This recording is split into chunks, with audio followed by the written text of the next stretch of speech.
Chapter 451, Faceless Translator, Atlas Studios Editor, Atlas Studios 15, Minsk Street, in the dank, cold kitchen. Klein rummaged for his newly bought large iron pot, poured fresh water into it, and carefully scrubbed it several times. Then, he dropped some matches into it and snapped his fingers. The scarlet flames soared, and under his control, they quickly burned the remaining water droplets dry, without harming the surface of the pot. This time, there were no ingredients such as pure water in the potion recipe, so Klein was even more careful than the previous 2 times. He wanted to ensure that everything was in good measure to prevent any problems. Although he was able to divine whether the concoction would be successful or not, at least to not endanger his life, such a result could still involve his potion being ineffective. Attempting to extract the beyonder characteristics from the concoction would be relatively difficult, just like the removal of the mental corruption of a rampager.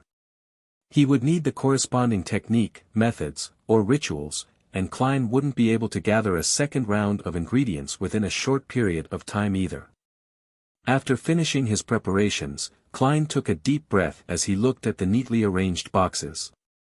Finally, he recalled the potion recipe: faceless, main ingredients, mutated pituitary gland of a thousand-faced hunter, characteristic of a human-skinned shadow. Supplementary ingredients: 80 milliliters of a thousand-faced hunter's blood, 5 drops of black jimsonweed juice, 10 grams of dragon tooth grass powder, 3 strands of hair from a deep-sea naga. He first picked up the cardboard box which came from Vampire Emlyn White. He opened the box and took out the glass bottle that contained 100 milliliters of a thousand-faced hunter's blood. Glancing at the scale, Klein unscrewed the lid and steadily poured the sticky liquid into the pot with a stable wrist. The liquid changed its color depending on the variation in the lighting. As it was a supplementary ingredient, he didn't pursue precision and didn't use chemical experiment apparatus to separate and titrate the liquid. The thousand-faced hunter's blood was like thin honey that slowly filled the bottom of the pot. When Klein felt that it was about time, he stopped tilting it and allowed the liquid to flow back. "There's still about 20 milliliters left, my spiritual intuition is quite accurate." Klein withdrew his gaze from the glass bottle and tightened the lid. This 20 milliliters of thousand-faced hunter's blood could still be used to make mystical items, beyonder weapons, extraordinary scrolls, or for drawing symbols or labels in some ritualistic magic. It was still very precious. After putting the glass bottle back into the cotton-filled box, Klein went down the list and added the black jimsonweed juice and the dragon tooth grass powder. He saw that the liquid in the iron pot started to bubble. Without pausing, he picked up 3 strands of dark blue hair that resembled tiny snakes with his black-gloved right hand, and he firmly placed them on the surface of the liquid. Sizzle! A faint mist rose from the iron pot, and the color of the liquid turned a deep blue. It already has such a strange effect even without adding the main ingredients. As expected of a sequence 6 potion.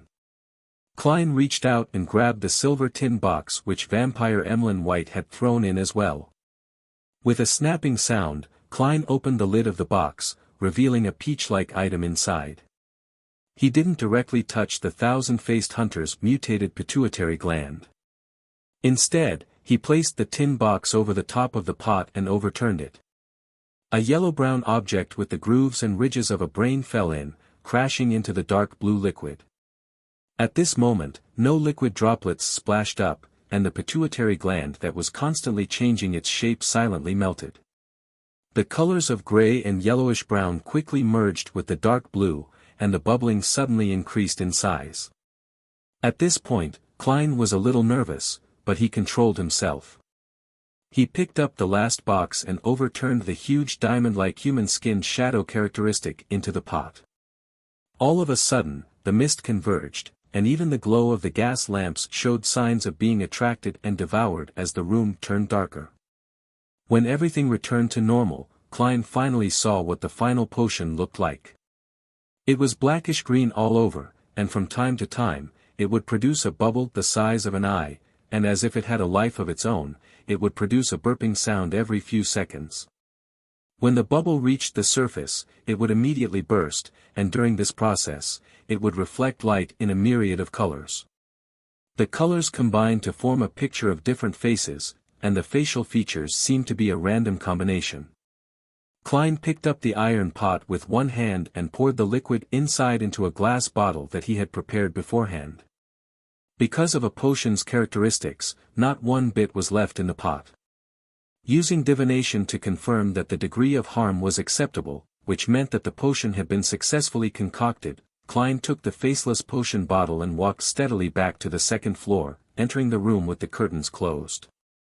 After locking the door, he sat on the edge of the bed and, with the help of cogitation, calmed his slightly agitated and anxious mood. After sitting upright for more than 10 seconds, Klein twisted the cap off of the bottle, raised his right hand, and swiftly poured the entire potion into his mouth.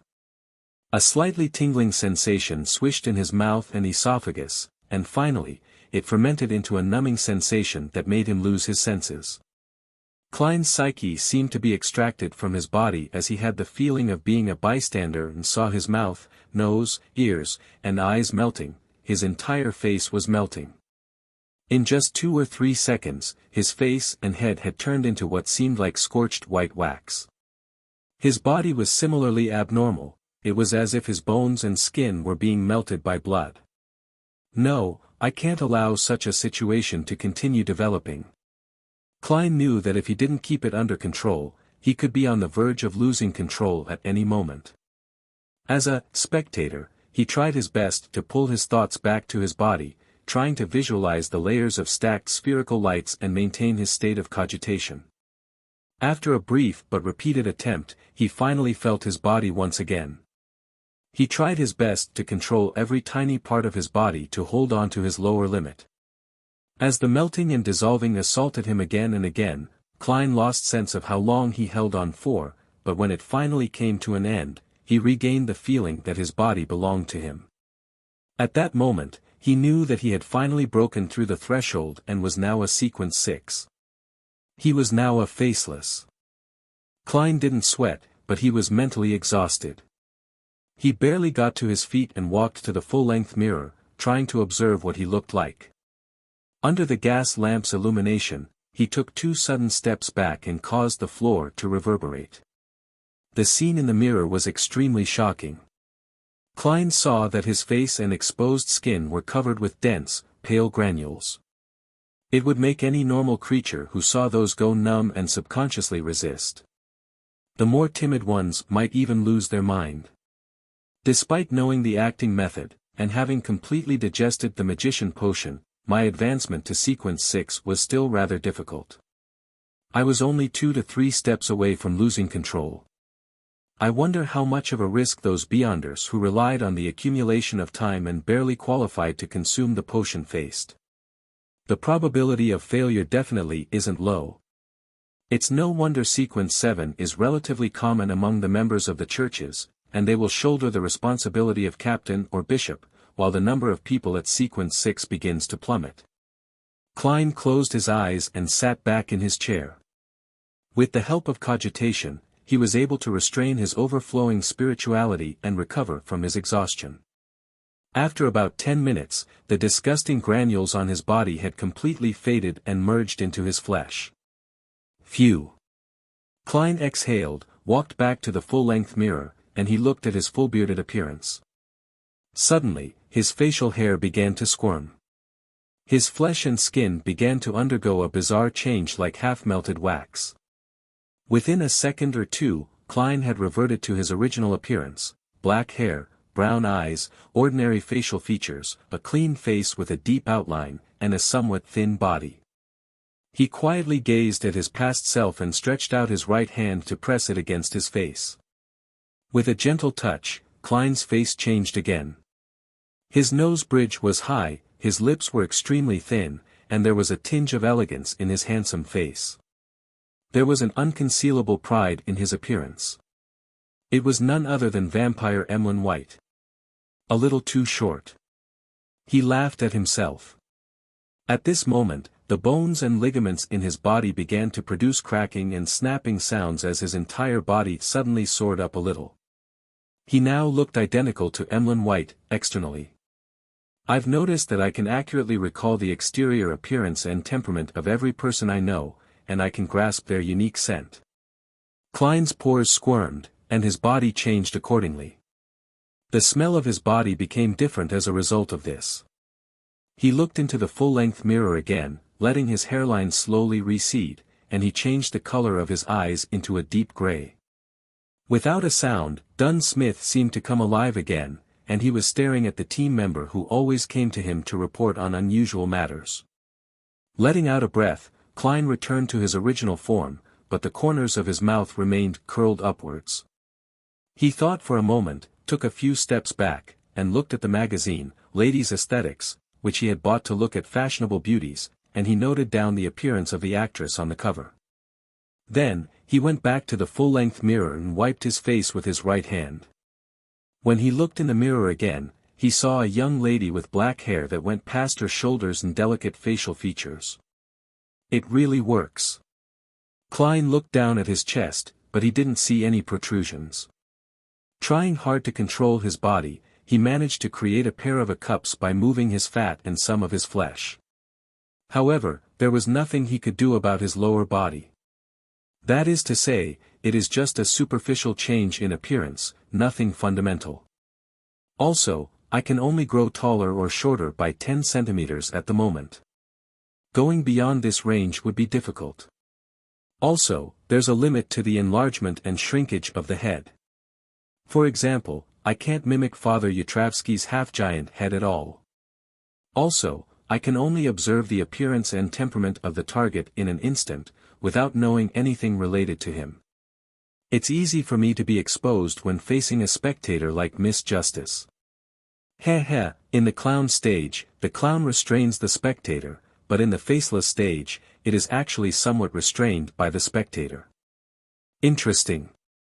Upon having this thought, Klein stopped changing and returned to the appearance of Sherlock Moriarty.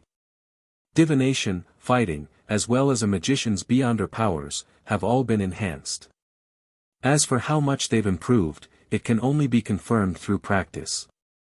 I should find some time to head to the Quelag Club tomorrow. Klein took one last look and went downstairs to clear up the mess. After rounding up everything, he quickly washed up and crawled into bed. Lying there, looking out the window at the crimson moonlight, he gradually calmed down. After a few minutes of this, Klein slowly closed his eyes and smiled to himself. Good night, Faceless. Chapter 452, Townsend Street, in between Empress Borough and West Borough. Zio Dericha was standing in a dark, secluded alley. Even without looking up, she could see the countless magnificent palaces and tall Gothic towers in the distance. It was the highest district in the whole of Backland, and it was also where the lone royal family resided. It shared the same or even slightly higher status as the White Maple Palace of Intis and the Ormer Palace of the Fasak Empire in the southern and northern continent and in the entire world, but its name was neither romantic nor ancient. It was called the Sodila Palace, and in ancient Fasak, it meant balance. Zio looked away from the famous Bell of Order and directed her sight to the other side of the alley. In the shadows where the street lamps didn't shine, a figure slowly walked out. The figure wore a golden mask that revealed the lower half of his face. He was none other than the mysterious person who had previously sold the sheriff formula to Zio and had occasionally entrusted her with some tasks. When Zio and Furs discussed in private, they both suspected that the person was from MI9. Any progress this week? The man wearing the gold mask asked as per usual. Zio shook her head. No, I don't think anyone was keeping tabs on Capim before the incident. She paused for a moment, then she reluctantly asked, do you still want to continue investigating this matter? The masked man was silent for a moment. There's no need, but if you hear anything related in the future, then contact me right away. Today, I'll give you a new mission. What mission? Zio was completely in her bounty hunter state, ready to assess the risks. The masked guy laughed. This is a very simple mission, and it's one that you've been dreaming of doing. Seek to purchase the sheriff and interrogator main ingredients in all your circles, especially a special ingredient that can be directly concocted into a potion. If someone responds to it, we will pay for it. The purchased ingredients will belong to me. Zio blurted out a response. This was her greatest concern. No, do you believe that such a simple mission would have such a high reward? Of course, if you're able to fish out the person we're looking for, it's not impossible to negotiate and let you obtain the main ingredients, the masked man said with a chuckle. But I don't know the main ingredients of the interrogator potion, Zio hesitantly said. I'll tell you later. This is also our advance payment.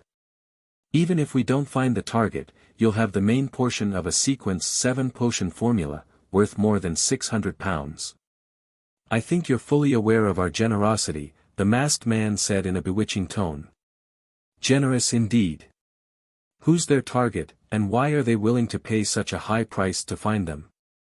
Well, if he were from MI9, taking advantage of this mission to retrieve the Beyonder ingredients of the Arbiter pathway on the market should also be one of his goals. There's no problem about wasting money. As quite an experienced bounty hunter, Zio instinctively thought of a few things. After some deliberation, she nodded and said, I'll take this commission. Very good. The masked man's tone turned relaxed as he surveyed his surroundings and said, the interrogator potion's main ingredients are the horn of a flash-patterned black snake and dust of a lake spirit. After saying that, he slowly retreated and melded into the shadows, disappearing into the corner of the alley. He really told me the main ingredients of the interrogator potion. Zio was momentarily stunned. Only at that point did she clearly realize how much importance the masked man's faction placed on this mission. I wonder who their target is. It seems to be focused on some special ingredient that can be used to directly concoct a sheriff or interrogator potion. With this in mind, Zio suddenly froze up. She remembered one thing. When she advanced to sheriff, she had used a special ingredient she had bought through furs, one that could be used to concoct the corresponding potion. Is that their target?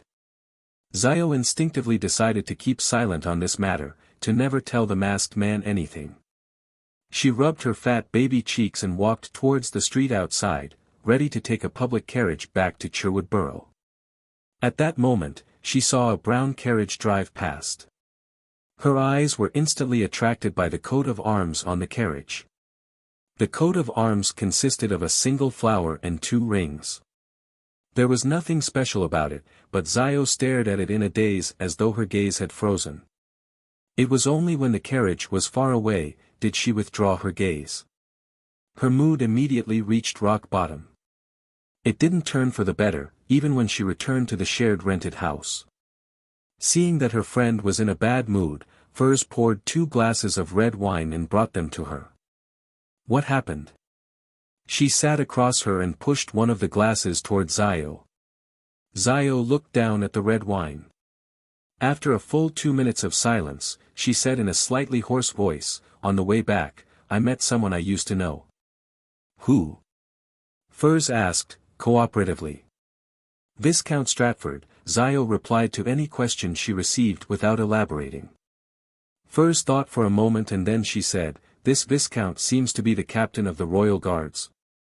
As a best-selling novel author, she would receive invitations from noblemen who liked literature and participated in afternoon tea parties and banquets from time to time. With her professional habits of collecting material as a writer, she would certainly volunteer to understand more famous noblemen. It was at such a party that she got to know Viscount Glaint. Yes, he used to be my father's deputy, Zio said with some difficulty. Your father? Furs knew that Zio came from a fallen aristocratic family and had some secrets. However, she didn't know the specifics. Zio picked up the glass of red wine and gulped it down, coughing a few times after she choked. After calming herself down, she said, my family was once part of the aristocracy. In its heyday, it even served as an Earl Palatine. Earl Palatine? What position is that? Furs asked, half curious, half trying to soothe her friend's mood. It's equivalent to being the spokesperson for the royal family, nobles that are the closest to the throne, Zio said in recollection, her face jubilant. From that moment forth, our family had the fief a true earl would have, but it wasn't as illustrious during the time of my father. However, we still held the trust of the former king, might wielder William VI. He was the leader of the Household Guards Division and the captain of the Royal Guards. Her tone gradually turned melancholic as she found it difficult to hide her pain. But 7 years ago, he was accused of participating in a revolt, and he was eventually executed and deprived of his aristocratic title and fiefdom. Because of this, my family fell from grace, and many of my family members even died for no reason. In order to live, we changed our surnames and left East Tucker County. I don't believe that my father would engage in mutiny. He was so loyal to the royal family, even more so than his belief in the goddess. In order to. Anyway, I left my mother and my younger brother and came to Backlund, looking for a chance to improve myself, hoping to restore my family's glory and my father's reputation. Zio was vague about some of the things midway through her recount, but Furs didn't mind. She sighed and said, "It'll be very, very difficult." But she immediately smiled. "But I will support you. And behind me is the mysterious Tarot Club." She added in her mind. Nighttime in Tingen City, 2, Daffodil Street. Melissa, who was doing math problems, turned her head to the door and looked at Benson, who had just taken off his half-top hat. "Where did you go? Aren't the results announced tomorrow?" "They're already available tonight, and I happen to know 2 of the city's employees who are in charge of the unified exam," Benson said with a smirk. In early December, he had enrolled for the civil servant unified examination, selected a relatively uncompetitive position, and, in the process, established friendships with several civil servants and a number of examination candidates through his eloquence and communication skills. What was the result?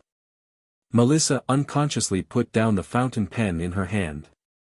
Benson's expression immediately darkened, but before Melissa could open her mouth, he revealed a bright smile.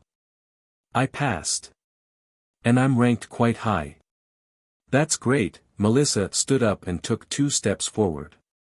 "You have to start preparing for the second round of exams at the end of January. It's held in Backlund.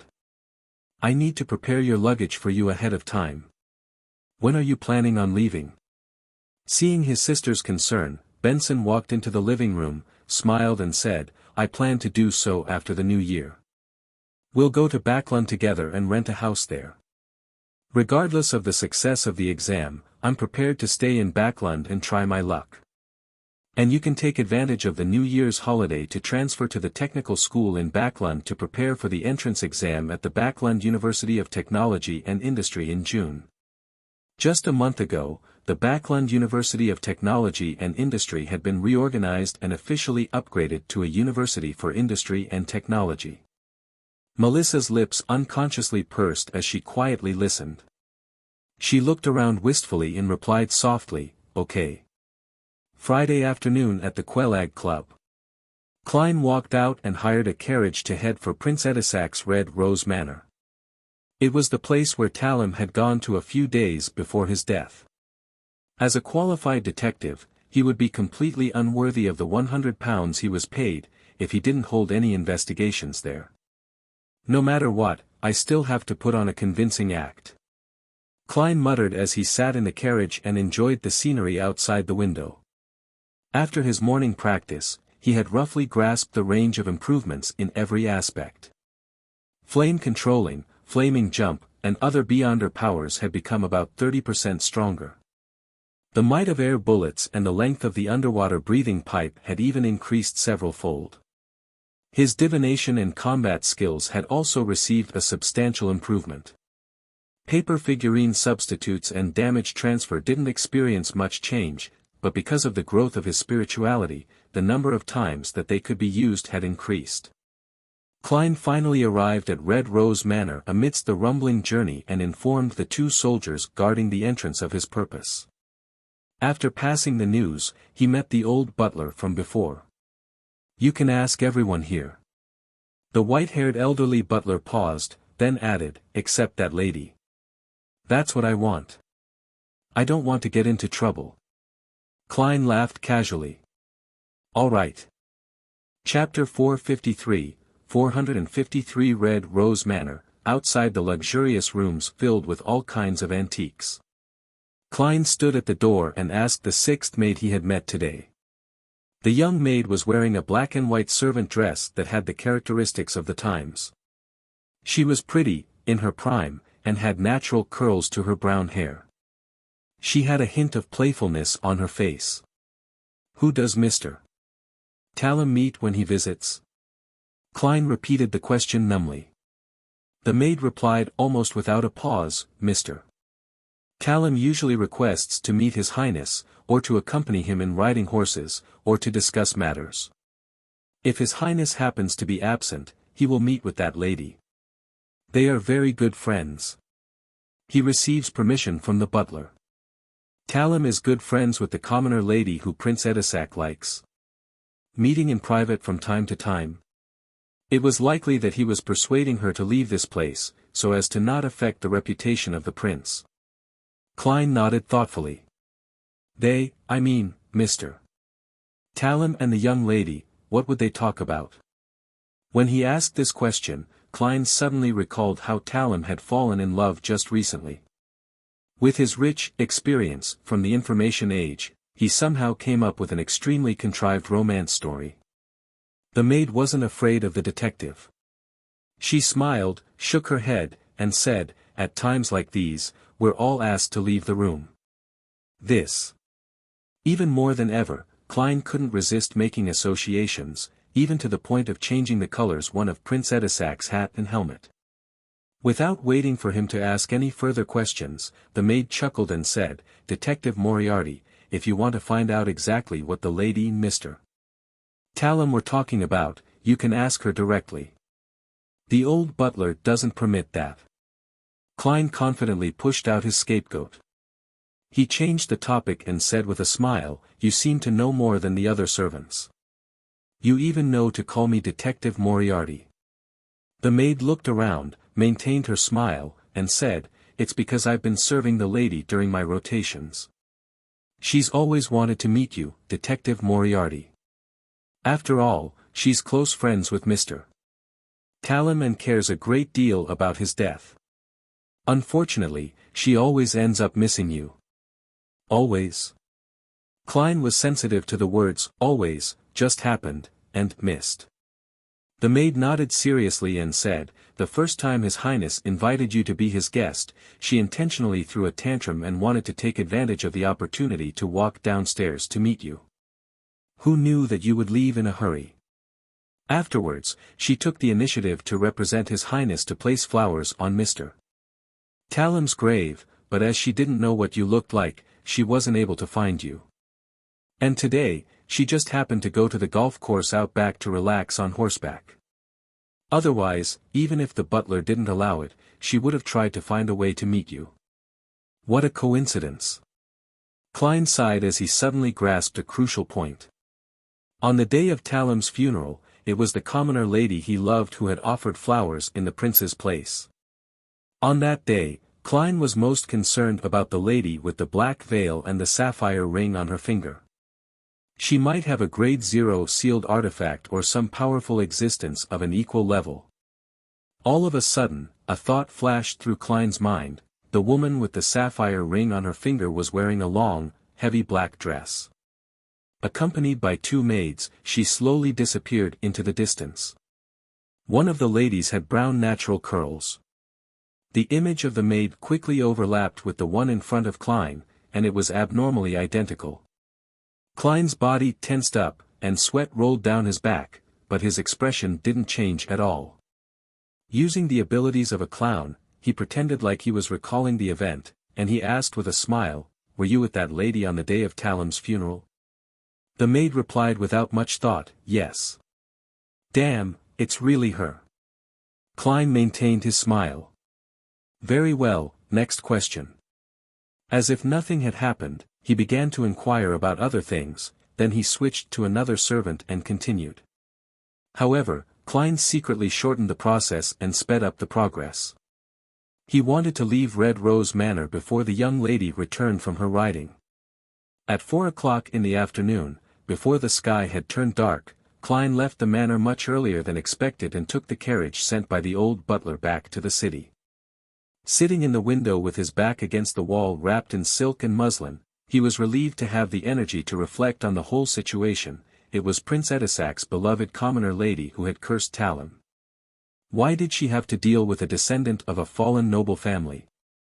To take revenge against Talon for trying to break up the relationship between her and the prince?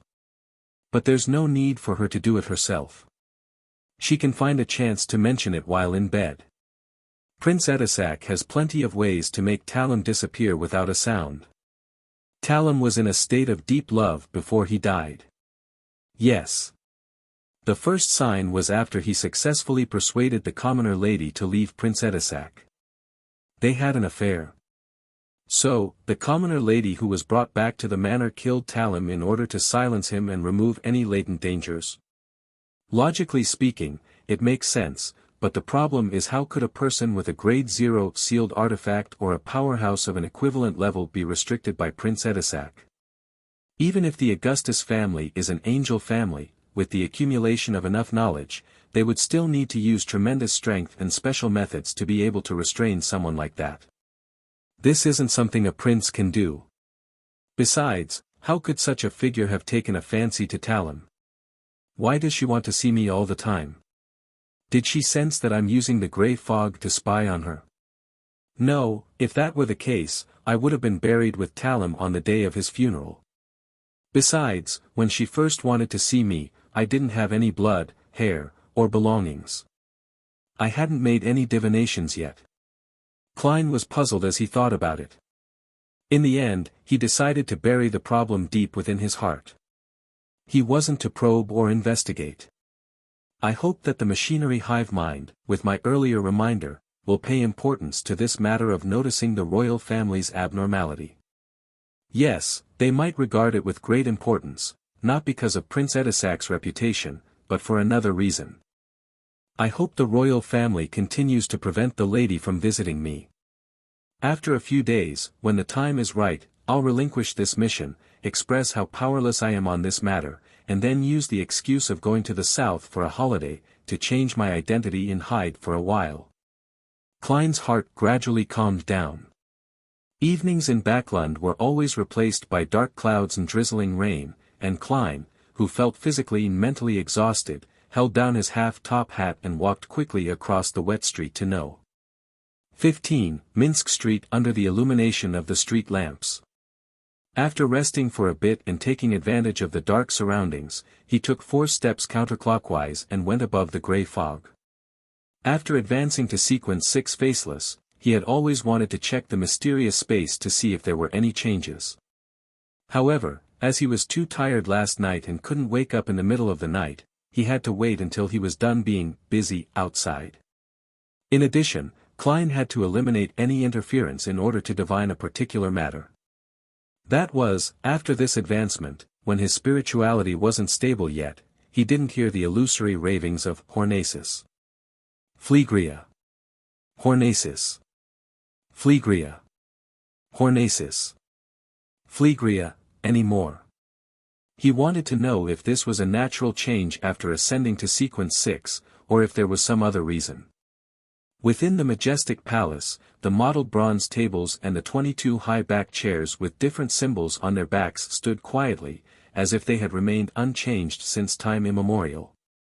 The same was true for the grey fog below them, as well as the endless emptiness around them. But as soon as Klein entered, his spiritual intuition was keenly aware that the mysterious space was somewhat different from before. He was in no hurry to explore or make any attempts. Calming himself down, he sat at the end of the table, conjured a pen and paper, and wrote a divination statement, the reason why I haven't heard any ravings after my advancement. Holding the piece of paper and muttering the sentence, Klein leaned back in his chair and quickly entered the dreamland with the help of cogitation. In the dusky sky and land, images flashed, and in the end, they all came to a stop on a particular scene. It was Klein, whose face and body was still covered in pale granules. He was surrounded by an illusory, thin layer of gray fog that was undetectable. The dream shattered. Klein opened his eyes and roughly understood the reason. The gray fog has interwoven with reality, helping me block out the ravings that come from who knows where. After advancing to sequence 6, my connection with the mysterious space above the gray fog has become even stronger, thus, bringing about certain changes and allowing me to naturally borrow a portion of its powers. From the looks of it, that should be the case. Yes, I should try to explore the area and see if there are any changes. Klein slowly stood up and followed his spiritual perception, walking in a certain direction outside the ancient palace. Beneath his feet was the gray fog that spread out like the sea. He finally decided to stop after walking for an unknown period of time. However, when he gave up on exploring, a light suddenly flickered at the end of the path. In his joy, Klein quickened his pace and approached. 7 or 8 seconds later, he saw a flight of stairs that seemed to lead to heaven. The staircase was formed from pure light. It was holy, transparent, and untainted, capable of shocking anyone's heart. There were only 4 levels as the staircase reached up into the void, and each level was rather high, as though it was meant for creatures even larger than giants. Klein looked up, followed its path, and saw a layer of grayish-white fog, condensed and suspended in midair, as though it was supporting something. It was a significant distance from the staircase of light.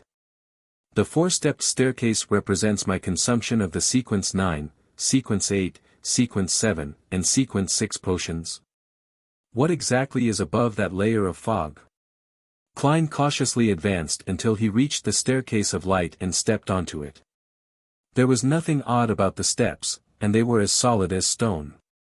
Klein went up the stairs, climbed up to the 4th level, and then tried to look up at the area above the gray fog. Unfortunately, his vision couldn't penetrate anything. He thought for a moment, then he took 2 steps forward and jumped up with all his might. However, the moment he left the staircase of light, he lost his momentum and his spirit body's flight instinct. He plummeted straight down and landed on the bottom layer of the gray fog.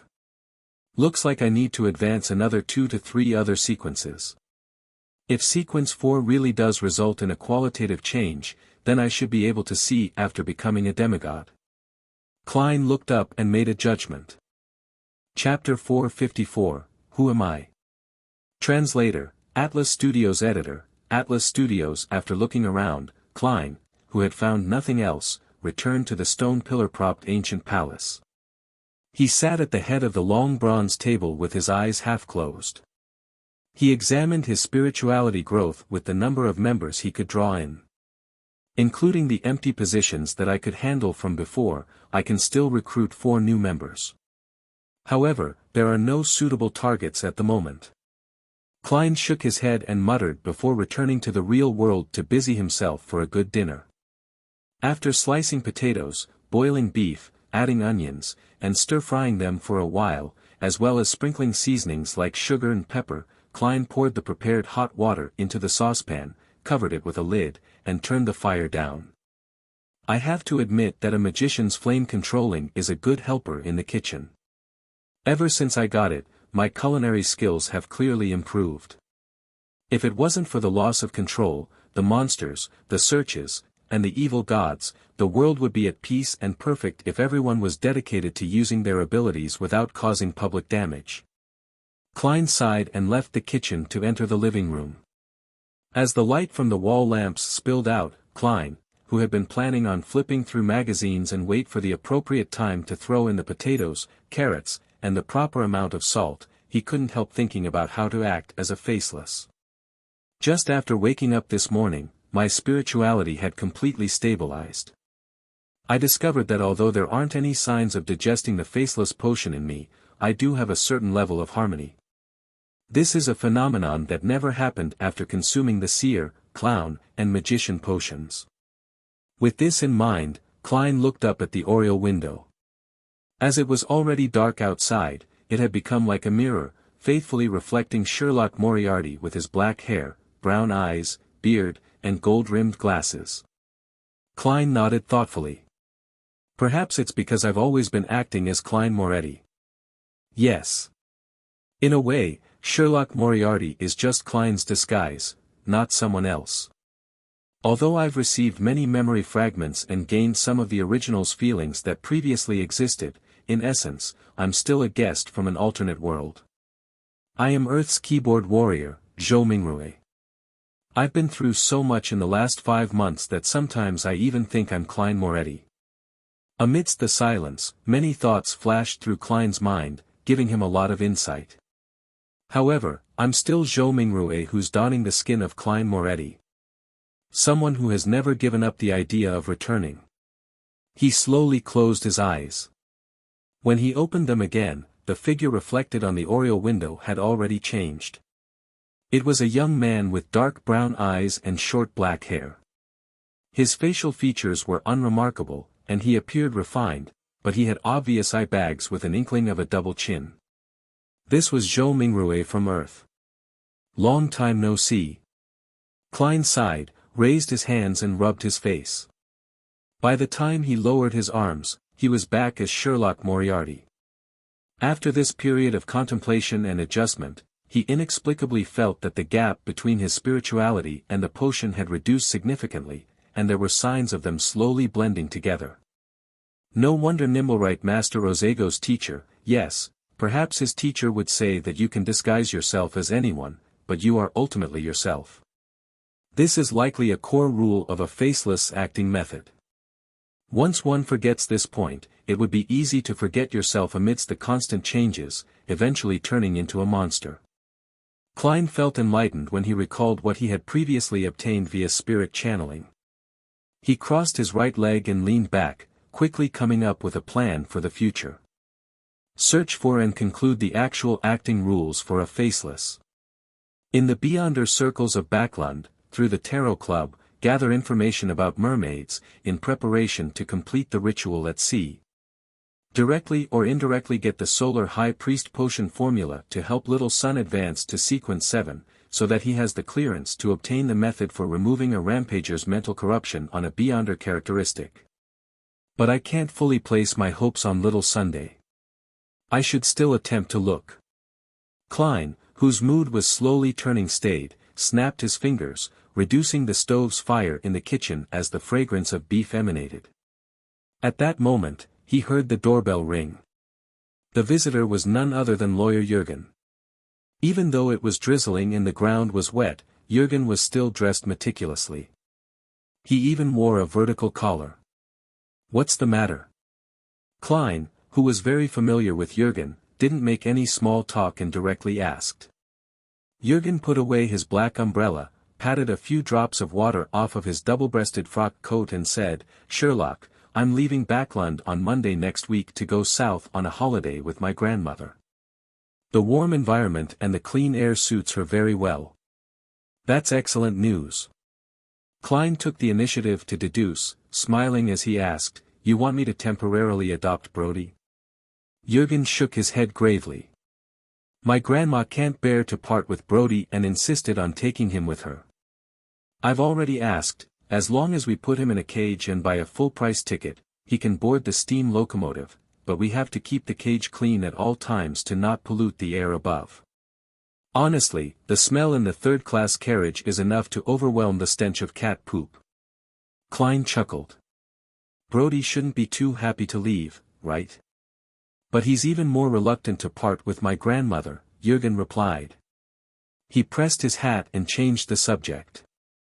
"I'm here to inform you that if you need to be released on bail or settle any legal disputes during this period of time, you can go to my colleague. Here is his business card. I've already informed him that he wouldn't be leaving Backlund this year." What a professional, to think that he even considered this problem. "However, I don't need to do that for now. I'm now an informant for the machinery hive mind, and I won't be remanded at the police station under normal circumstances." Klein thanked him with a smile, took the name card, and slipped it into his pocket. Jürgen didn't have any intention of chatting or entering the room. He immediately raised his hand and said, "I still have to visit the rest of my clients. Sherlock, I'll see you tomorrow." "No, I'll see you next year. Then, I must wish your family a happy new year in advance." Klein smiled and waved. After watching Jürgen leave with his umbrella, Klein closed the door and sat back down in the living room. At this moment, apart from the flame which was licking the bottom of the pot in the kitchen, there were no other sounds coming from the house. It was so quiet that Klein could hear the carriages outside moving in the distance. He looked around slowly and saw the coffee table, contracts, cupboards, pens, porcelain cups, dining table, chairs, and walls. Retracting his gaze, Klein leaned back against the sofa and looked out the window at the dark night and the street lamps emitting a misty glow in the dark. In the deep cold silence, he sighed. The new year. The lightning gradually calmed down, and the darkness became the ruler of the earth. The exploratory team from the City of Silver finally reached their destination after a short but, at the same time, not short trek and numerous battles. On both sides of the street, most of the houses had collapsed. Only a few could barely hold on, but their surfaces were mottled with the dust of time. With the help of an animal hide lantern whose light didn't reach far, Derek Berg saw the completely collapsed walls and streets that were in such ruin that even weeds didn't grow. On both sides of the streets were half-collapsed houses, with a tiny minority barely standing. However, their surfaces were mottled and filled with signs of aging. The white and blue colors that formed the foundation of the coatings, the pointed structures which were different from the City of Silver, had already turned gray, making it hard for anyone to imagine their original appearance. However, Derek could figure out the city's past through such observations. It had definitely experienced a long history with a considerable number of inhabitants, developing its own civilization in the Dark Ages. The humans here took potions, built and repaired buildings, and defended the city wall. About 6 teams or more had explored the outside and hunted monsters in search of the necessary resources to survive. They would celebrate for any brief periods of calm, offering sacrifices to the gods and yearning for a response. They gave birth to the next generation, allowing hope to continue. However, in the end, they disappeared into the darkness, losing all their voices and leaving behind only ruins. The ruins were like a huge grave, burying a civilization that had struggled to survive but eventually vanishing dismally. Demon Hunter Colin looked around, his expression somewhat solemn, as though he saw the future of the City of Silver. He pointed ahead and said, "The other places have already been cleared. The temple is in the center of the city." The exploratory team dispersed a bit, but they still maintained sufficient order and didn't let down their guard. After passing through ruins that had been destroyed for an unknown period of time and went past streets so quiet that they drove people mad, Derek finally saw a high, wide artificially made platform. On top of the high platform, there was a half-collapsed building. It looked extremely similar to the temples in the City of Silver. It had a dome propped up by pillars, creating an arched entrance. The style of the buildings here was completely different from that of the other buildings. It really is true that they later converted to the fallen creator. The thought had barely crossed Derek's mind when the 4 lanterns in the team went out at the same time. All of a sudden, the exploratory team was plunged into pure darkness. There was no lightning in the sky, the candles on the ground had extinguished, and all human breathing seemed to disappear at once. Derek's body immediately tensed, as he felt as if some monster had stuck its tongue out in the darkness and was trying to lick his scalp, but his spiritual perception told him that nothing real had appeared. At that moment, an immature, helpless, terrified, and dry voice sounded out by his ear. It was a child whispering, "Save me! Save me!" For a moment Derek froze, not knowing how to react, but in an instant, a coruscating glimmer of dust appeared before him. The dust exploded one after another, igniting a silvery white light that illuminated the surrounding area. Colin stared at Derek and said in a deep voice, "What's on your mind?" Derek instantly snapped to his senses and clasped his hands in shame and pressed them to his mouth and nose as if in prayer. His body immediately emitted rays of clean, pure light, causing the surrounding darkness to silently disperse. The other team members seized the moment to reignite the candles. Because of the demon hunter's timely reaction, no members disappeared this time, nor were there any new members appearing. Colin retracted his gaze from Derek and looked at the half-collapsed temple on the high platform. He solemnly said, "From now on, we can't afford to be careless. We have to be on full alert."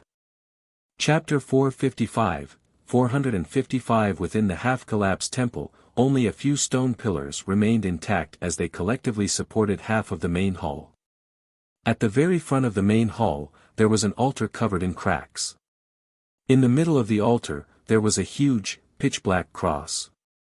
Hanging from the cross was a naked man who was hanging upside down. Around his ankles, thighs, and torso there were obvious rusty metal spikes protruding outward that were accompanied by bright red bloodstains. Derek knew that this was the statue of the fallen creator, but he couldn't help look down to size up the statue's face. He saw the face of the statue, the nose, mouth, and ears were all blurry, except for the eyes which were carved with abnormal clarity. The fallen creator's eyes were tightly shut, as though he was suffering from guilt and pain. "Look away, don't study the statue of an evil god," Demon Hunter Colin warned in a low voice. "Yes, Your Excellency." The few members of the exploratory team immediately retracted their gazes. Before today, although the City of Silver had discovered many destroyed cities and written records pointing to evil gods during their explorations, most of the residents had never seen the statues of so-called evil gods. The remaining area of the temple wasn't very wide, so the exploratory team quickly split up into groups of 2 or 3 and completed the investigations without finding anything abnormal. Upon seeing this, Colin, the chief of the 6-member council, said after a few seconds of deliberation, "Let's head underground." As he spoke, he drew one of the 2 swords he carried on his back and smeared it with a grayish-silver ointment. Then, he removed a small metal bottle from a hidden compartment on his belt, pulled out the stopper, and gulped the contents of the potion. At this moment, Derek felt as if the light blue eyes of the chief had become a little brighter. The members of the exploratory team made their utmost careful preparations. Under the illumination of the 4 animal hide lanterns, they followed the stairs on the left side of the statue as they walked down into the underground area. Derek took his turn holding the lantern, walking at the front left as he cautiously entered the darkness. He heard the sound of his own footsteps and those of his companions echoing off of the stone steps. They produced a distant and empty echo. The echoes didn't suffer from any interference, making the absolute silence beneath them obvious. However, in the hearts of the exploratory team members, it was like a knock on the door. The attempt to uncover a secret that had been buried for an unknown number of years left them feeling extremely tense. After walking without having any sense of time, Derek finally saw that the road ahead had turned flat. He also saw the newly discovered mural which the corrupted Dark Regions had mentioned. The mural was spread across 2 sides of the wall. It was simply colored and gloomy, looking ancient as if it had seen the vicissitudes of life. Derek took a casual glance and was immediately attracted by one of the murals. On the wall to the left up ahead, a pure white cross was depicted in the middle. It was surrounded by seawater-like blackness, drowning all the humans who were struggling as they stretched out their arms. Hanging upside down from the cross was the fallen creator. The rusted nails and blood-red stains were no different from the statues in the outside world. But in this mural, the fallen creator was suffering from a black erosion, so much so that part of the white of the cross had become pitch black. In addition, the cross supported a hazy piece of land, and countless humans were kneeling and praying to the fallen creator. Around the mural, in the deepest part of the darkness, there were 6 figures akin to evil gods. In the upper left corner was a woman wearing a black, classical dress. Her clothes were layered but not complicated, and it was embedded with a starry sheen. Her body was relatively ethereal, with signs of rippling outward. Her face was blurry, as though she was wearing a mask without any facial features. The darkness around her surged as one strange eye after another faintly became discernible. Directly above was a young man wearing a pure white robe. His face was painted with a pure gold color, and there were tentacles in the form of light growing out of his skin. In his hands was a putrid green book and a radiant spear, and his chest and back were inverted. In the upper right corner was a trident-wielding monster with an octopus-like head, wide eyes, and a body wrapped in lightning. The feathers of countless birds formed his cloak, and the darkness turned into waves that supported the bottom of his feet. At the bottom right was a supple and beautiful woman. Her chest bulged, propping her clothes up. In her arms was a rotting baby, and at her feet were black ears of wheat, spring water squirming with flesh, herbs dripping with pus, and wildly mating animals.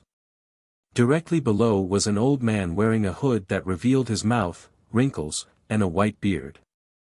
The old man held an open book, and on top of it was an eye that was the symbol of omniscience. At first glance, this old man looked the most normal, but the smile on his face was indescribably evil. At the bottom left was a giant warrior in tattered armor. He held a long sword and was sitting on a throne with bleak dusk as its backdrop. What this mural means is that when the cataclysm struck, the evil gods climbed out of the abyss. In order to save the people of the world, the fallen creator had suffered the vast majority of the sins and pain, and as a result, showed signs of being corrupted and having his image change. But, I think, he is the worst evil god. Carrying an animal hide lantern in his hand, Derek looked at the mural on the wall as he walked. He realized that the description was identical to Dark Regence's description, with the core theme being that the place where they were had not been abandoned by the gods. Instead, it was blessed by the Creator and had maintained civilization through the apocalypse. Of course, Dark Regence had only briefly mentioned it, and the details were far what the murals depicted.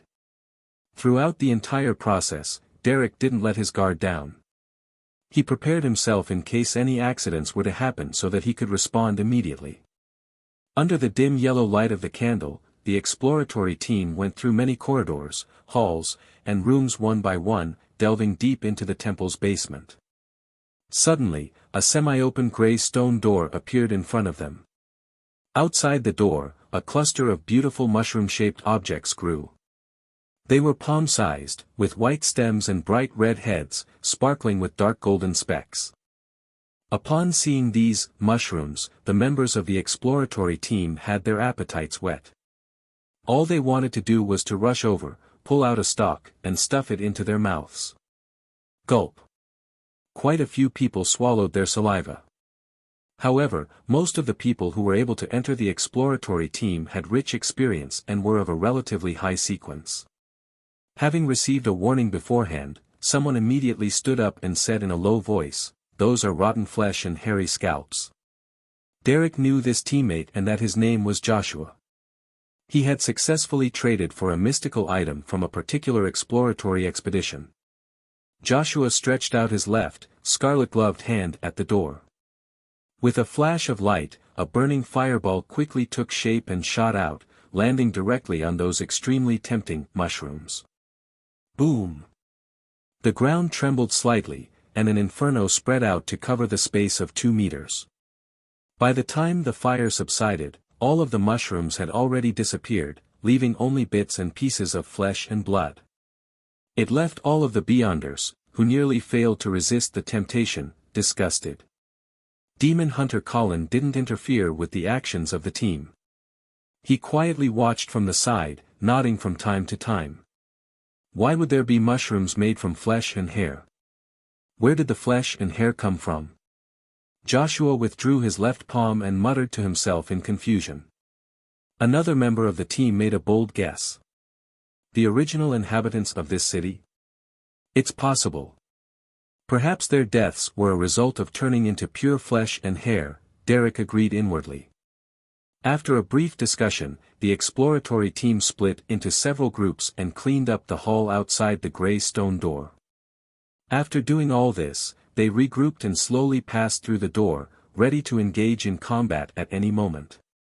Behind the door was a place that looked like an altar. The surrounding light could hardly dispel the darkness of the region, which seemed to hide something unknown. Above the altar, a similar pitch-black cross and an upside-down fallen creator was erected there.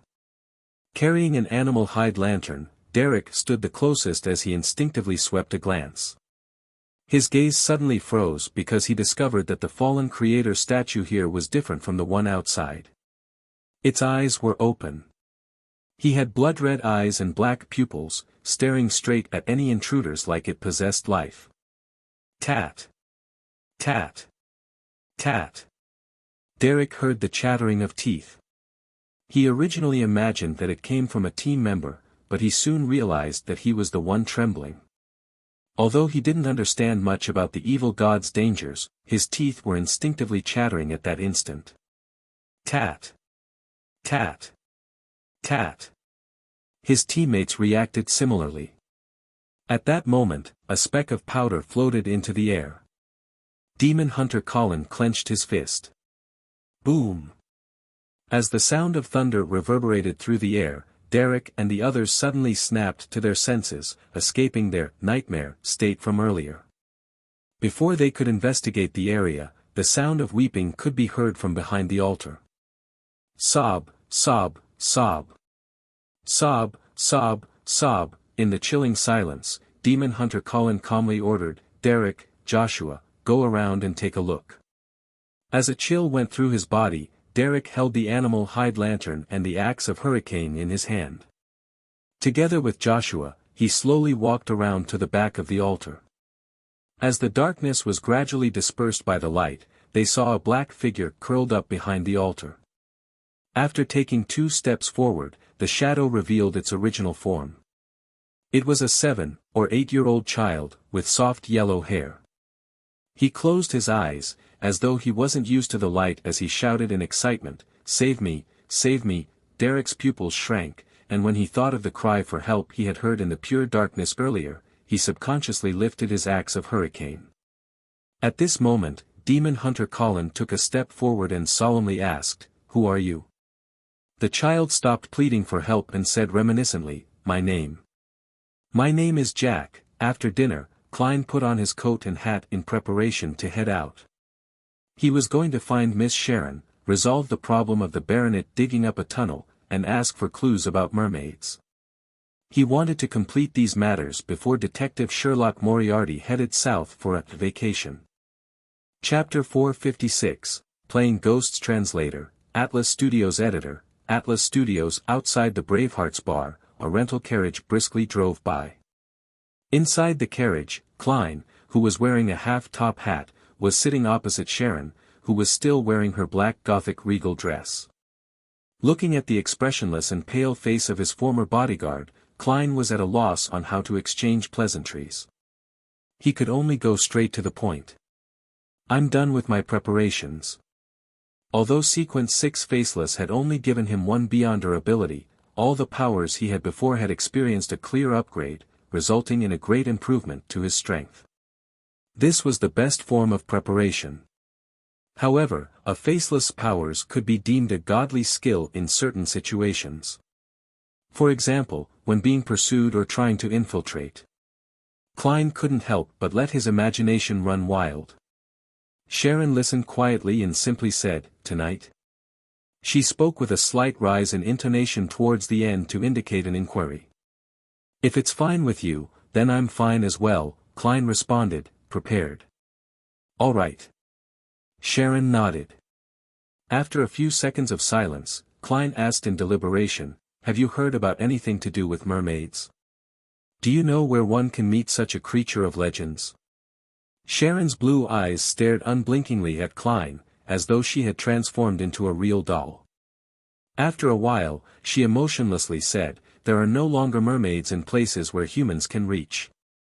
Only the fishermen of the Gargas Islands would occasionally hear the mermaids singing in the midst of a storm during their long voyages to hunt white-tailed whales. Located in the depths of the Sonia Sea, the Gargas Islands was the farthest human colony in the sea, characterized by local products such as whale oil and whale meat. I wonder if this rumor is true or fake. Klein nodded. I understand. The bell chimes in the night rang out quietly, as though they came from a faraway place. There was an abandoned chapel in the middle of William Street. Withered vines crawled over its walls and grey stones were strewn everywhere. Inside the chapel, feces and debris intertwined amidst the rocks and dead grass. In the half-collapsed corner, a middle-aged man, wearing black tights, was moving stones that hid the entrance to a cave. He carefully and excitedly went into the tunnel, carrying his digging tools, lighting tools, and earth basket. His hair was gray at the temples, and his eyes were puffy. He was Baronet Rafter Pound, who was considered mentally ill by the outside world, but he was secretly a descendant of the Tudor family of the Fourth Epoch. This prodigy, who was always entangled with high-class callgirls, had a serious expression on his face, and his eyes were bright. It was impossible to find any signs of him being addicted to drinking and sex. He pushed himself up on his elbows and rapidly crawled down the slope, as though the end of the tunnel hid the greatest and only hope of his life.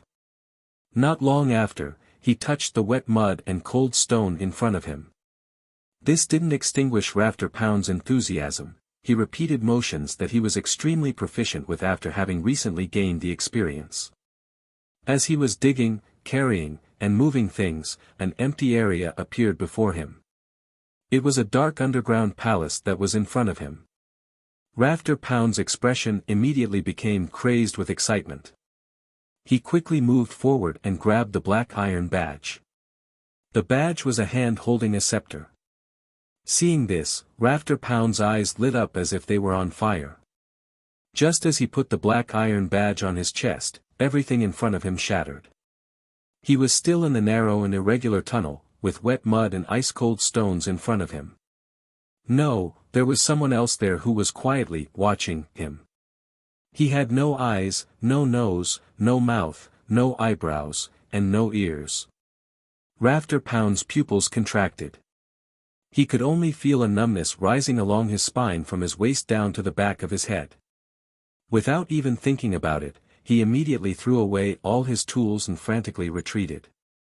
His elbows smacked the ground, but he felt no pain despite having a mangled wound. Finally, Rafter Pound left the tunnel and returned to the abandoned chapel. Because of the loss of his lantern, he could only see the deep darkness and the dim crimson that shrouded the edges. Suddenly, the withered vines that were crawling up the wall swayed like snakes. A figure walked out from the darkness. She was wearing a Gothic regal dress and a black small soft hat, with a pale face to the point of being transparent, as well as pale blonde hair and blue eyes that didn't look human. Rafter Pound almost shouted out loud. For such a woman to appear in an environment such as this was no different from a ghost story from folklore. Tap. Tap. Tap. He took a few steps back and almost tripped over a rock. At that moment, he seemed to think of something, and he suppressed his horror in an instant, revealing an excited and hopeful expression. Are you that evil spirit inside the underground palace? Yes, it must be you. Sir Pound, there seems to be a misunderstanding. Faceless Klein came out of the tunnel and stood in the shadows. His and Sharon's original plan had been to scare Rafter Pound off, scaring him so badly that he would no longer dare to explore the underground ruins again. However, Rafter Pound's reaction was somewhat out of their expectations. Sharon was silent for a second before tacitly asking, "What do you wish to say?" Rafter Pound quietly exhaled, and he then curled his lips into a smile. After attempting for so many years, I believe you already understand that killing the descendants of the Tudor family won't help you break the seal. Only by working with me, who has the great Tudor bloodline, can you hope to get out of this predicament that has lasted for more than 2,000 years. The Tudors knew about the existence of the evil spirit, but they still died in that room. Klein frowned as spoke before Sharon could. He imitated Sharon's ethereal voice. What took you until today to come here? This was a branch of the faceless Beyonder powers, to mimic the sound of a target. He could reproduce any voice as long as he heard it before. Of course, Klein believed he couldn't repeat the ravings of the true creator and the pleas of Mr. Dorr. This Beyonder power was still limited to the realm of ordinary people. Sharon looked sideways at him but didn't expose him. Rafter Pound didn't notice and chuckled. It's because the Dark Emperor has appeared. Fate tells me that the glory of the Blood Emperor will appear once again. Is there some logical connection? Klein had an inexplicable feeling that Rafter Pound was more like a madman than before. He asked in Sharon's voice again, Dark Emperor? Haha. Rafter Pound laughed, yes, hero bandit Dark Emperor. He must be closely related to the real Dark Emperor. Why don't I know that? Klein felt amused. He thought for a moment, then he stopped asking, giving up the right to ask questions. Sharon, for some reason, remained silent. Upon seeing this, Rafter Pound was overjoyed as he quickly asked, so, what's your answer? I refuse, Sharon replied emotionlessly. Rafter suppressed his anxiety and tried to persuade her again. At this moment, his eyes suddenly glazed over as he abruptly took a few steps to the side, arriving at a relatively intact stone wall. This. Klein and Sharon noticed an abnormality at the same time. They responded in their own ways, one pulling out a revolver and pointing it at Rafter Pound, the other filling the ruined chapel with a crimson lunar brilliance. Rafter Pound didn't even look at them. He faced the stone wall and slammed his head into it. Thump. Thump. Thump. He slammed his head 3 times in a row and fainted with blood dripping from his forehead. Then he got up again, his eyes were bloodshot for some unknown reason. Rafter Pound raised his right hand and wiped the blood from his forehead, covering his palm with blood. He stuck out the tip of his tongue, licked the scarlet liquid, and said in an intoxicated manner, a member of the Tudor bloodline sure is delicious, it's really intoxicating. It will allow my loathing to exceed its limits to the greatest extent, and it will help me temporarily expand the boundary of the seal. Klein's muzzle was aimed at him as he asked in a stunned tone, the evil spirit in the ruins? Blood trickled across Rafter Pound's face, and he laughed horribly. You guessed right. Before, I judged that you were weak and wanted to corrupt your mind and enter your dreams to tempt you into rescuing me. Who knows, heh, you're also a person with a secret. Don't be so direct. Klein subconsciously glanced at Sharon, but he found nothing out of the ordinary about her. What do you want to do? Klein asked directly. The evil spirit sighed. I'm an innocent person who was harmed because of Alista Tudor's ambition. Due to the constraints of my corpse, I've been trapped in that underground ruin for nearly 2,000 years. I hope that you can help me out of this predicament and allow me to become a free spirit. I swear, I won't involve innocent people. After saying that, he looked at Sharon with his bloodshot eyes. You should be a wraith from the mutant pathway. The next stop is a critical point to becoming a demigod. I'm not sure if you have the puppet potion formula, but I can help you obtain it. I can even be a part of your ritual. That is the reward I can promise you. Puppet, sequence 4 of the mutant pathway is called Puppet. What a strange name, Klein muttered inwardly. The evil spirit turned to look at him. You will similarly be rewarded. It's an object that can be considered mystical and precious, and because of some sort of attraction, its holder came to the underground palace and died by the side of the Tudor descendants. This is what it looks like. As he spoke, the evil spirit spread open the palm of his hand, causing the crimson moonlight to form a scene. Inside the picture, there was a normal-looking tarot card. The image on it was completely different from the others. Sitting inside a chariot wasn't a king, but rather a male priest wearing a dark red robe. The priest looked like Roselle Gustave. This. A card of blasphemy. Klein's eyes instantly shifted. He saw that the starlight in the upper left corner had condensed into a line of text, Sequence 0, Red Priest. Chapter 457, Information provided by the Evil Spirit Translator, Atlas Studios Editor, Atlas Studios Sequence 0, Red Priest. Which pathway's Sequence 0 is this? I've learned the true name of another Sequence 0. Of course, the pretext is that the evil spirit isn't lying. It said that the holder of the Red Priest card would seek out the underground ruins of the Tudor family due to some form of attraction, but they ended up dying in that room. This should be the law of convergence of beyonder characteristics within the same pathway, right? No, Emperor Roselle had apparently mentioned that after advancing to become a high-sequence Beyonder, possessing a corresponding card of blasphemy would allow them to subtly sense the Beyonder ingredients needed for subsequent sequences. In other words, the room where the evil spirit is sealed has a demigod-ranked characteristic of the Red Priest path of the divine hidden within. Perhaps, the evil spirit was a demigod of this pathway when it was still alive, and it might even be a little stronger. The subtle sensation provided by the card of blasphemy is probably a result of the law of convergence. Klein suddenly thought of many things. He subconsciously turned his head to look at Sharon to see her reaction. By doing so, he could determine if she knew about the card of blasphemy and whether she understood the meaning of a sequence 0. However, there was no change in Sharon's nearly transparent face. It was as if the evil spirit had just shown an ordinary tarot card. However, this actually implies something. When any Beyonder first come to learn of a sequence 0, they will subconsciously think about what it represented. Perhaps only a Beyonder in the spectator pathway can read the subtle body language of Miss Sharon.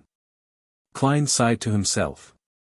Seeing that both of them were silent at the same time, the evil spirit gave Klein a deep glance, slowly making the projection of the card of blasphemy disappear. It once again looked at Sharon with its bloodshot eyes and said with a low and hoarse laugh, "If you are unwilling to become a demigod of the mutant pathway, then I can provide you with the sequence 4 potion formula of the abyss pathway." The temperance of desire and the flamboyance of malice has always been very congruous, isn't it? Sharon ignored the evil spirit's question and turned unhurriedly to Klein, leaving him to respond. What the evil spirit means is that the mutant pathway and the abyss pathway are closely related pathways which are exchangeable at high sequences. How the Rose school of thought and the blood sanctify sect act on the surface does seem very similar. Klein thought for 2 seconds and looked at the bloodied rafter pound. Then, how can your seal be removed? The evil spirit laughed and said, "Very simple. Find a direct descendant of the Sauron, Einhorn, and Medici family and obtain 10 milliliters of their blood, each. A little more is fine, but not less. Then mix them with holy water and pour them into my room. This way, the seal will be lifted." It's a very simple and strange method. Even in the field of mysticism, it's rare. Why must they be direct descendants of the Sauron, Einhorn, and Medici families? I have never heard of the last one. Sauron is the former royal family of Intis, and Einhorn is the royal family of the Faesak Empire. Both of them were loyal to the Trunsoist Empire, the angel family of the Fourth Epoch, and they were the final winners. However, Loans Augustus and Phaenopater's Castilla families also meet the same conditions. Oh right, the Sauron and Einhorn family have one more thing in common, and that is their possession of the hunter pathway. Is this the reason for them being chosen?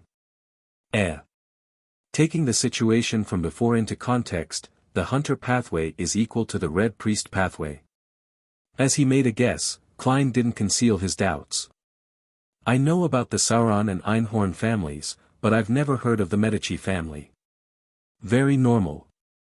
They often enjoy hiding in the shadows. They are corrupted angels and have established an extremely secretive organization, the evil spirit said with a contemptuous tone. That organization is known as Rose Redemption. This name is very familiar.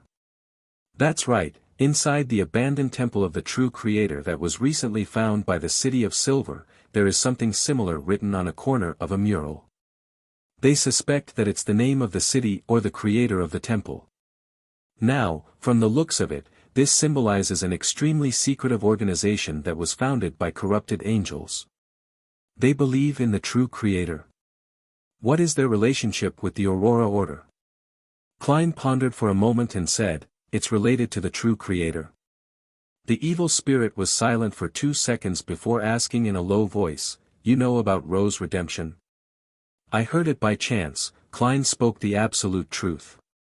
The evil spirit thought for a moment, then it suddenly said with a smile, "You have more secrets than I thought. Can we not talk about such things?" Klein held himself back from watching Sharon's response as he wore an unperturbed look. The evil spirit's gaze swept across the two and laughed.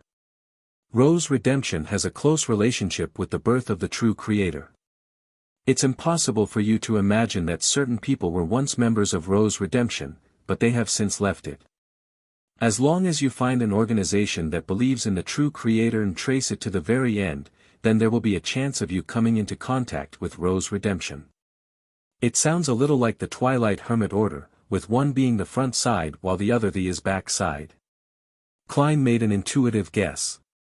Seeing that the evil spirit had no intention of giving an in-depth introduction to Rose Redemption, he laughed and said, "Do you think we can complete something like that with our strengths?"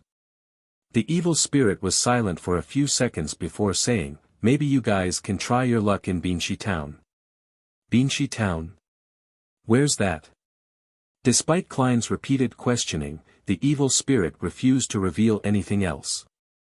Faced with this situation, Klein could only switch to asking, during the fourth epoch, were the Dark Emperor, Blood Emperor, and Night Emperor fighting for the position of Sequence 0? When the evil spirit heard this, it was stunned for a moment before it smiled and said, "It was the case, but not later." It wasn't the case after Alista Tudor went mad.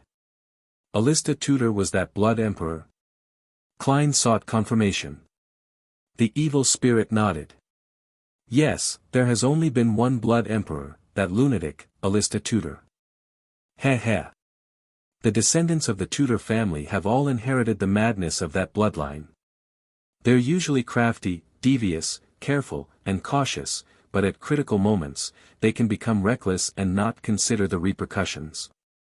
The evil spirit pointed at Rafter Pound's face and said, "He is an example. However, after this lesson, he will definitely become more normal for a long period of time. I've no idea if he's the last Tudor. Alista left quite a number of good things which require the blood of his descendants in order to gain access to them. It's best that you don't kill him now." The evil spirit paused and chuckled softly. "All right, after you help me remove the seal, I will tell you all the stories I have experienced. No, a more accurate description is the history I've experienced." Having said that, Rafter Pound's eyes suddenly lost focus. His body twitched a few times before limply collapsing to the ground. Sharon silently watched this scene before she suddenly took a step forward. Whoosh! The wind howled as the dirt and rocks on the ground began to move before falling into the underground tunnel and sealing off the entrance. After that was done, Klein and Sharon left Williams Street and took a detour to another block in the silent darkness. When Klein boarded the rental carriage, Sharon's figure appeared, and she sat across from him. She looked unblinkingly at Klein as she asked with her hoarse and ethereal voice, "Will you help it lift its seal?" "No." Klein didn't hesitate to reply, and then he asked, "What about you?" Sharon shook her head, indicating that she wouldn't either. Klein heaved a sigh of relief as he smiled. "It's already been dead for about 2,000 years, and right now, it's just a remnant of an evil spirit. Dispersing or returning to the spirit world is supposed to be its end. My plan is that once we become high-sequence Beyonders, we can team up and eliminate it, giving it true deliverance." Although the Red Priest card, the hidden history of the fourth epoch, and the evil spirit's promised rewards were tempting, Klein had no confidence in it at all.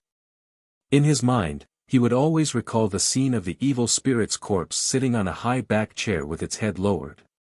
He would also remember how the other party's face would be covered in traces of decay when he raised his head. Sharon tersely acknowledged, giving the necessary response. "Aren't you supposed to ask me why I'm so confident in becoming a high-sequence Beyonder?" Klein couldn't help but lampoon. And the answer to that question was that people needed to have dreams. Klein no longer bothered with the topic and switched to asking, "Is the Wraith's corresponding sequence for really puppet?" Sharon nodded. "Do you have the potion formula or Beyonder ingredients?" Klein asked in thought.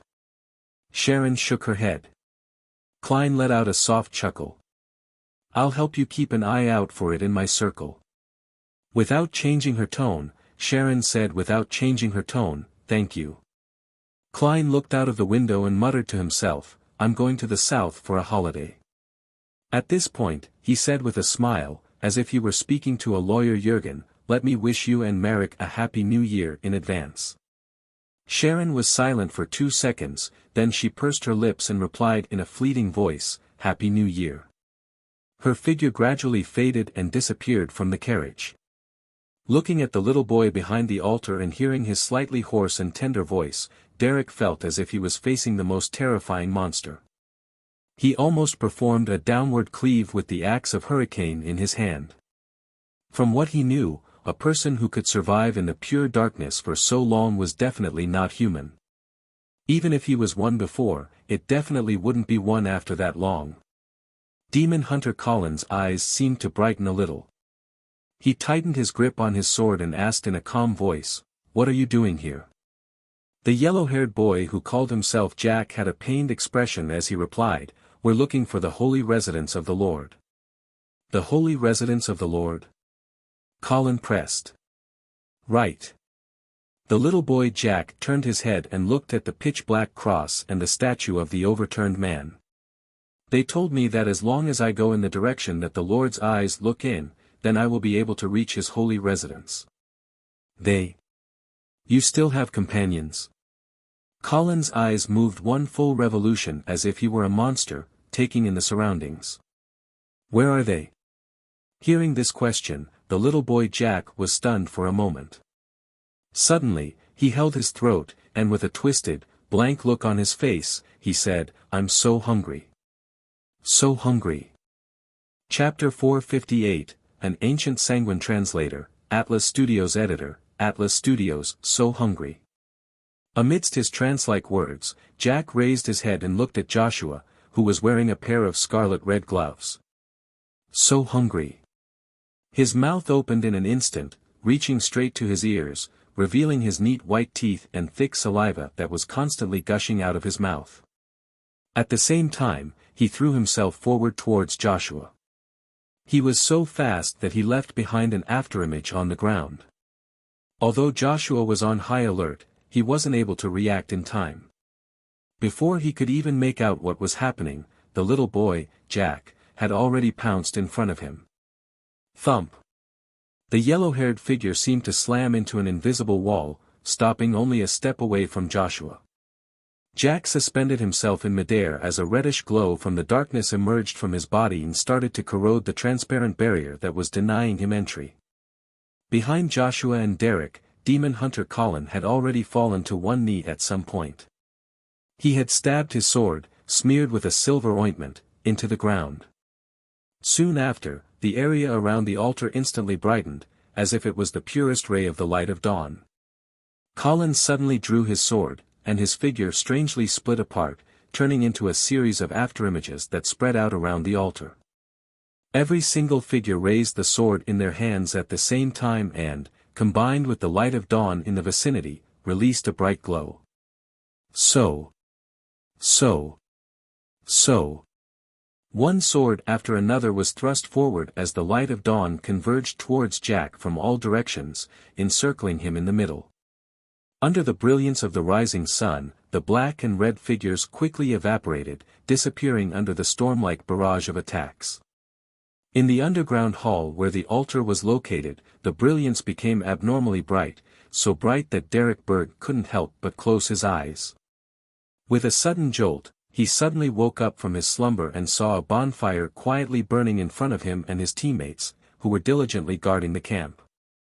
Demon Hunter Colin, who was sitting cross-legged beside a stone pillar, opened his eyes and said in a deep voice, "We will set off after 50 rounds of lightning." Upon hearing this, Derek looked up at the sky and found that the frequency of lightning hadn't significantly increased. Darkness remained the ruler of this land.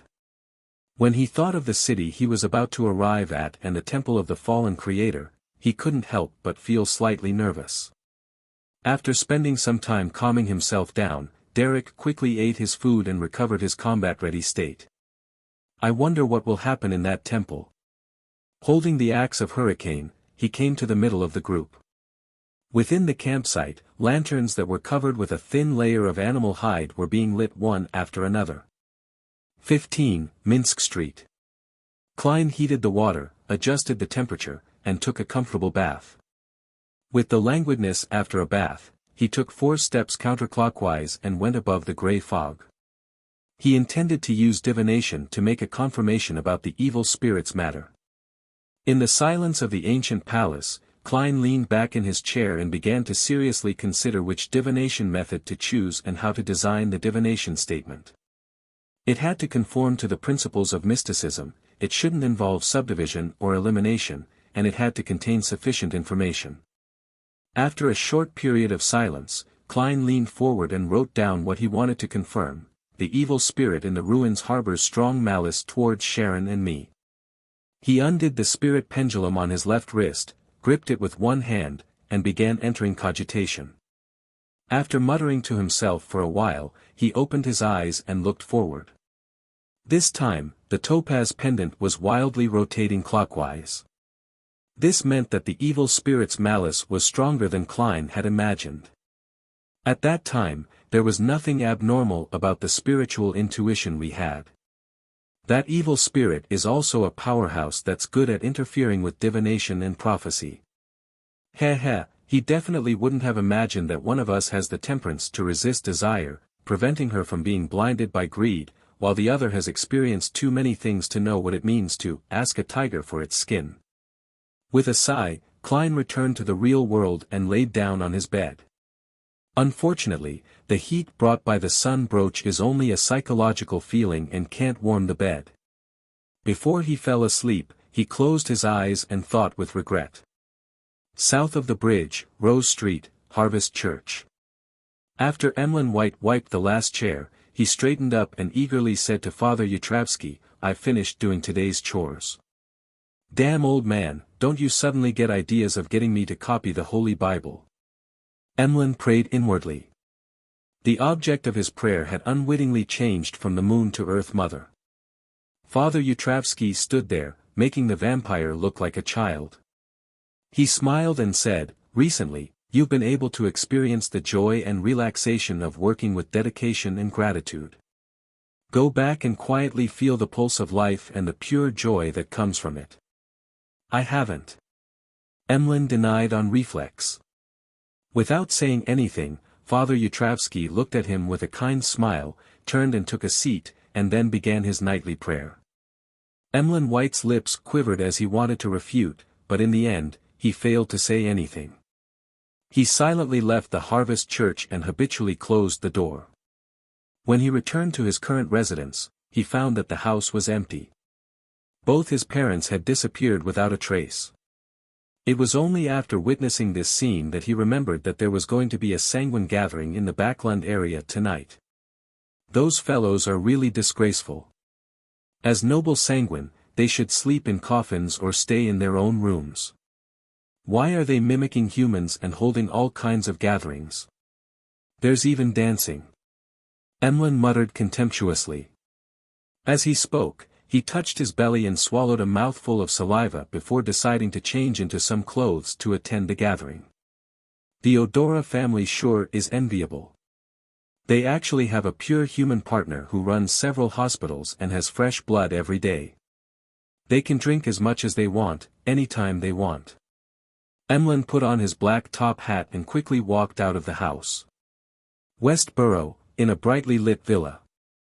Emlyn picked up a glass with scarlet liquid and hungrily took a gulp of it. It really has been pre-selected. He half closed his eyes, sighing in praise from the bottom of his heart. At this moment, on the dance floor, handsome men and beautiful women were dancing, twirling and taking slow steps with each other under the romantic music. What's the point of all of this? Emlyn stood at the edge of the railing on the second floor, looking down at his kinsman. As the largest city in the world, Backlund had many vampires living in it. They hid in all walks of life and had completely integrated into human society.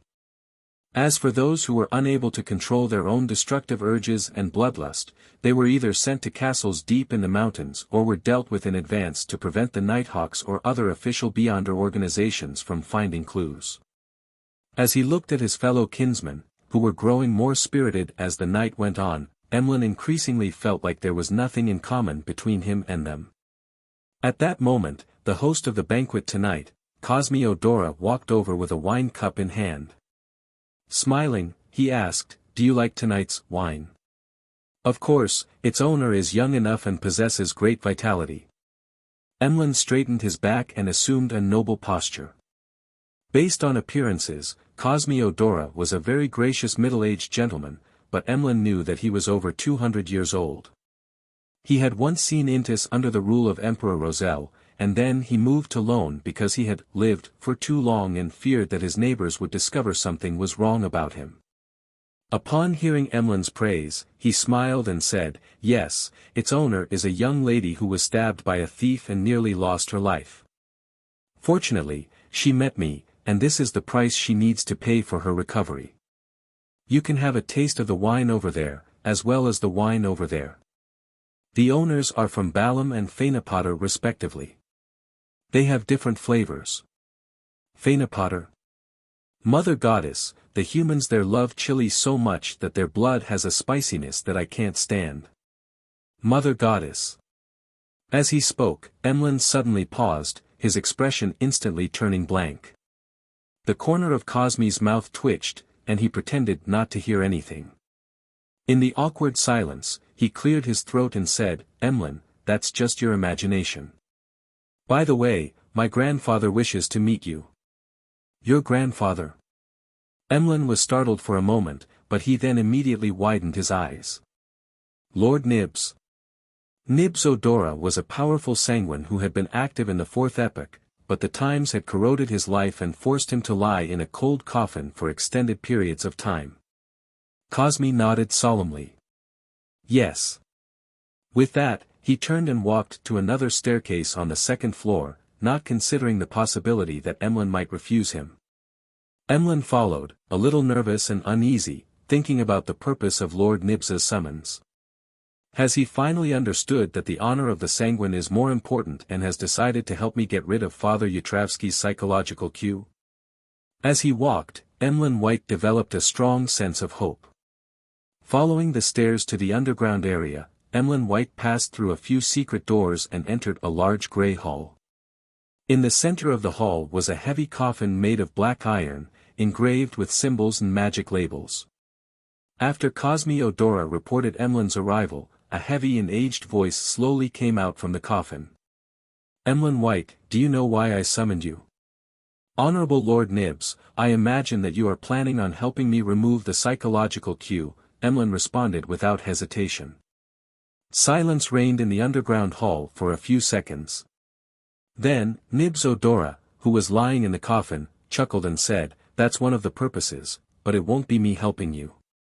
I just woke up from a long dream because I received a revelation from the ancestor." "Ancestor? She has awakened?" It wasn't Emlyn who exclaimed in surprise, but Cosmiodora. After the cataclysm, doesn't the ancestor only respond to important matters? Emlyn listened in bewilderment. "No, not yet," Nibs said in a heavy voice. "The ancestor told me that the apocalypse is near and that we must prepare for it, and you, Emlyn White, are one of the key elements in the ancestor's revelation." "Apocalypse?" Cosmi asked in surprise. But Emlyn only had one thought. "I, Emlyn White, was actually mentioned by the ancestor. I am a key element for the sanguine survival of the apocalypse." Nibs ignored his grandson's question and continued, "Emlyn White, I'll hand you a task right now. Please speak." Emlyn felt that he was being too modest. Even after hearing what had just been said, he didn't show any arrogance in front of Lord Nibs. Nibs-Odora solemnly said, "Find a chance to pray to the fool." "Ah." Emlyn suspected he had heard wrongly. Nibs lowered his voice and added, "The fool whose honorific name has only recently been spread." Chapter 459. Although I have always had the urge to pray to the fool to get rid of the psychological cue that Father Yutravsky gave me, I also know, very clearly, that it's dangerous to recite the honorific name of an unknown being. Not all hidden existences will start with bait and slowly provide guidance. In such matters, they are often like sharks in the sea, who would go mad and lurch forward once they smell blood. But now, Lord Nibs, no, what does the ancestor want? Emlyn White said, finding it rather ridiculous, it will be very, very, very dangerous. Inside the black iron coffin, Nibs Odora replied with an aged voice, yes, under normal circumstances. But not all hidden existences are filled with malice. Among them, they will similarly abide to rules and enjoy transactions. For example, the 7 pure lights of the spirit world. Since the ancestor has given such a revelation, it means that the danger that the fool can bring is not too serious, or even none. And during this entire process, I will always be by your side to protect you. Don't you want to get rid of the psychological cue? Have you already become a believer of Earth Mother and abandoned the moon? No, I haven't. Emlyn frantically denied. After a moment of silence, he gritted his teeth and said, I wish to have a few days to think it over. All right, no problem. I believe that you will make a choice that suits your noble identity as a member of the Sanguine. Inside the coffin, Nibs's voice turned soft as he smiled and comforted him. After sending Emlyn White back to the second floor, Cosme Odora once again returned to the dark and gloomy underground hall, and he asked with confusion and doubt, Grandfather, how could the revelation given by the ancestor involve Emlyn White? He's just a weak member of the Sanguine who only recently reached adulthood. Nibs's voice came through the thick black metal coffin lid and reverberated in the air. No, the revelation provided by the ancestor never included Emlyn White. She only showed a scene of the dawn of the apocalypse, depicting the erosion of the crimson moon, as well as mentioning the fool and the corresponding honorific name. During this process, no Sanguine appeared. The mention of the key element was just my way of convincing Emlyn White. However, being able to take risks for the future of the Sanguine can also be considered a key element. Cosme was first enlightened before he had another question. Why did you choose Emlyn White? What's so special about him? Nibs Odora suddenly laughed. Hasn't he been clamoring about praying to the fool all this time? Didn't he think that we weren't putting too much weight on his problem, that we aren't willing to antagonize Bishop Yatravsky, so he was trying to find other help? I'm just fulfilling his wish. For a long time, Cosme was speechless. Emlyn White stood at the railing of the second floor, looked down at his tireless kinsman, and nervously took a sip of his wine. Up to this day, I haven't heard of any terrible outcome for people who prayed to the fool. Perhaps it's just as Lord Nibs said, the fool is just like the 7 pure lights in the spirit world, a hidden existence that maintains order and is warm-hearted. Wait a minute, what are the 7 pure lights in the spirit world? Why haven't I ever heard of them before? They seem to be on the side of good. I wonder if this will be any help to me. In short, the fool isn't necessarily dangerous, and there is Lord Nibs protecting me. Maybe I can take advantage of this opportunity to get rid of the psychological cue. Emlyn consoled himself with fear and anticipation. Monday morning. Sherwood Borough, 15, Minsk Street. Klein squatted in front of the toilet, holding a brush and carefully cleaning the dirt inside it. According to his schedule, after completing his visits on Saturday and Sunday, he decided to take a day off and wait until tomorrow to report back to Prince Edisak about the final results and hand over the assignment. But during what should have been his relaxation time, he found the house a little too messy and dirty. It was only when he saw this that he remembered that the cleaning of the house had been done twice a week through the temporary employment of the landlady's maid next door. As the Sammers had gone on holiday to Seville City in Desi Bay, one of the maids had gone along with them, while another had returned to the countryside after receiving a year-end bonus. 15, Minsk Street, where he lived, hadn't been cleaned by anyone for quite some time. Klein had planned to put up with it for 2 days since he was leaving Backland, but in his free time, he didn't dare to take the time to head to the Quelag Club to have fun. He was afraid of infuriating Prince Edisak, so he could only stay home. Hence, seeing the things that irked him, he changed into his old clothes and began spring cleaning before the new year. He went on to scrub the toilet, wash the bathtub, wipe the windows, mop the floors, clean his equipment, and wash clothes. Klein busied himself from 8 to 11 before barely completing his desired cleanup. Of course, he only did it perfunctorily without that much attention to detail. Sometimes, renting too big a house isn't a good thing. Klein washed his hands and wiped his face with a towel. Walking out of the bathroom and looking at the clean and tidy living room and dining room, and watching the sunlight pierce through the clouds and shine through the transparent glass window, showering golden spots in his house, he had a strange sense of accomplishment. He felt a lot happier. Time to reward myself for lunch. I'll find a good restaurant. Klein returned to the second floor and changed his clothes. As he leafed through the papers, waiting for lunchtime, the doorbell rang. It's almost the new year, and there are still people coming to entrust me with missions. As he rose and walked to the door, Klein made up his mind to decline. Although he only had £34 left in cash, in order to get out of the royal strife, he had to go on vacation to the south as soon as possible. He could no longer accept assignments. To his surprise, the visitor wasn't a stranger, but the old butler of Prince Edisac. The old butler was wearing a well-cut tuxedo. He saluted without losing his dignity, and said, "Detective Moriarty, His Highness, the Prince, is waiting for you in the carriage at the end of the street. He wishes to know the progress of your investigations." So impatient. "All right, that saves me the trouble of going all the way to Red Rose Manor tomorrow." Klein quickly reorganized what he had thought of last night and calmly replied, "All right." He was about to remove his hat from the coat rack when he felt a sudden ache in his stomach, a pain that required him to visit the toilet. After enduring for a while, he realized that he couldn't hold it in any longer and apologetically said to the old butler, "I'm very sorry. I'll need to use the bathroom first. My stomach isn't feeling well." The old butler didn't show any abnormal expression. "That's your freedom." As he discharged one wave after another of bliss, clearing away the remnants in his stomach, Klein washed his hands and returned to the hall. At that moment, he noticed that the old butler was no longer around. The one waiting outside was the maid with curly brown hair. "His Highness requested me to apologize to you. He still has matters to attend to and cannot wait for too long. Please go to Red Rose Manor tomorrow or the afternoon of the day after tomorrow." The maid bowed meticulously. "It hasn't even been 10 minutes, and I'd already done it as fast as I could. Usually, I can continue on for quite a while if I have newspapers." Klein smiled. "No problem."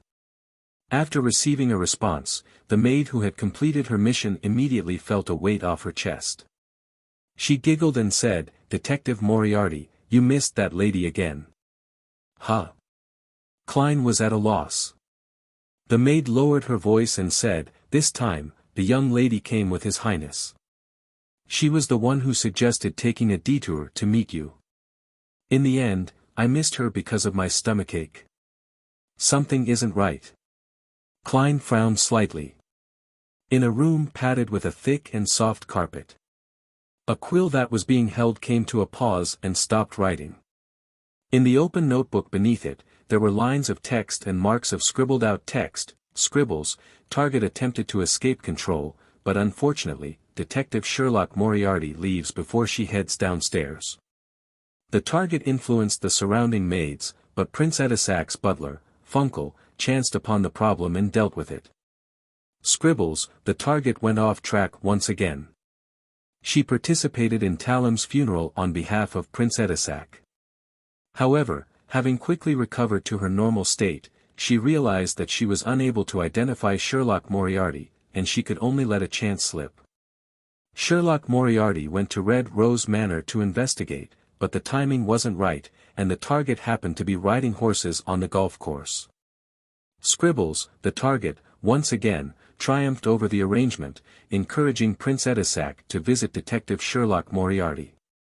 Unfortunately, Sherlock Moriarty happened to have a stomachache, ended up staying in the bathroom for 7 minutes and 45 seconds, and the prince couldn't afford to wait. His facial features were like a sculpture, but the middle-aged man who was blinded in one eye put down his quill and looked at a woman. "What exactly did you put on her body?" Breaking through the restrictions time and time again will create big problems. The woman laughed in a low voice and said, "It was just an accident. Don't worry, there won't be any problems." As she spoke, she pulled back her hair, revealing her long, white neck. After that, she slowly applied various things to her face, making her look even more alluring.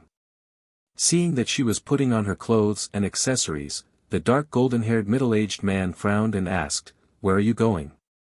The woman didn't directly answer and said with a smile, "Be careful of the quill in your hand, you almost exchanged bodies with someone the last time."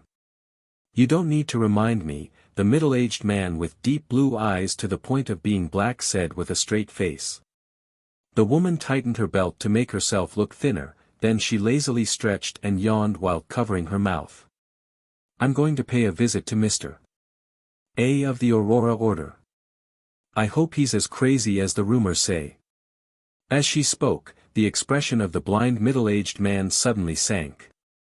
It was because that ordinary quill had begun to write on its own, as though an invisible hand was holding onto it.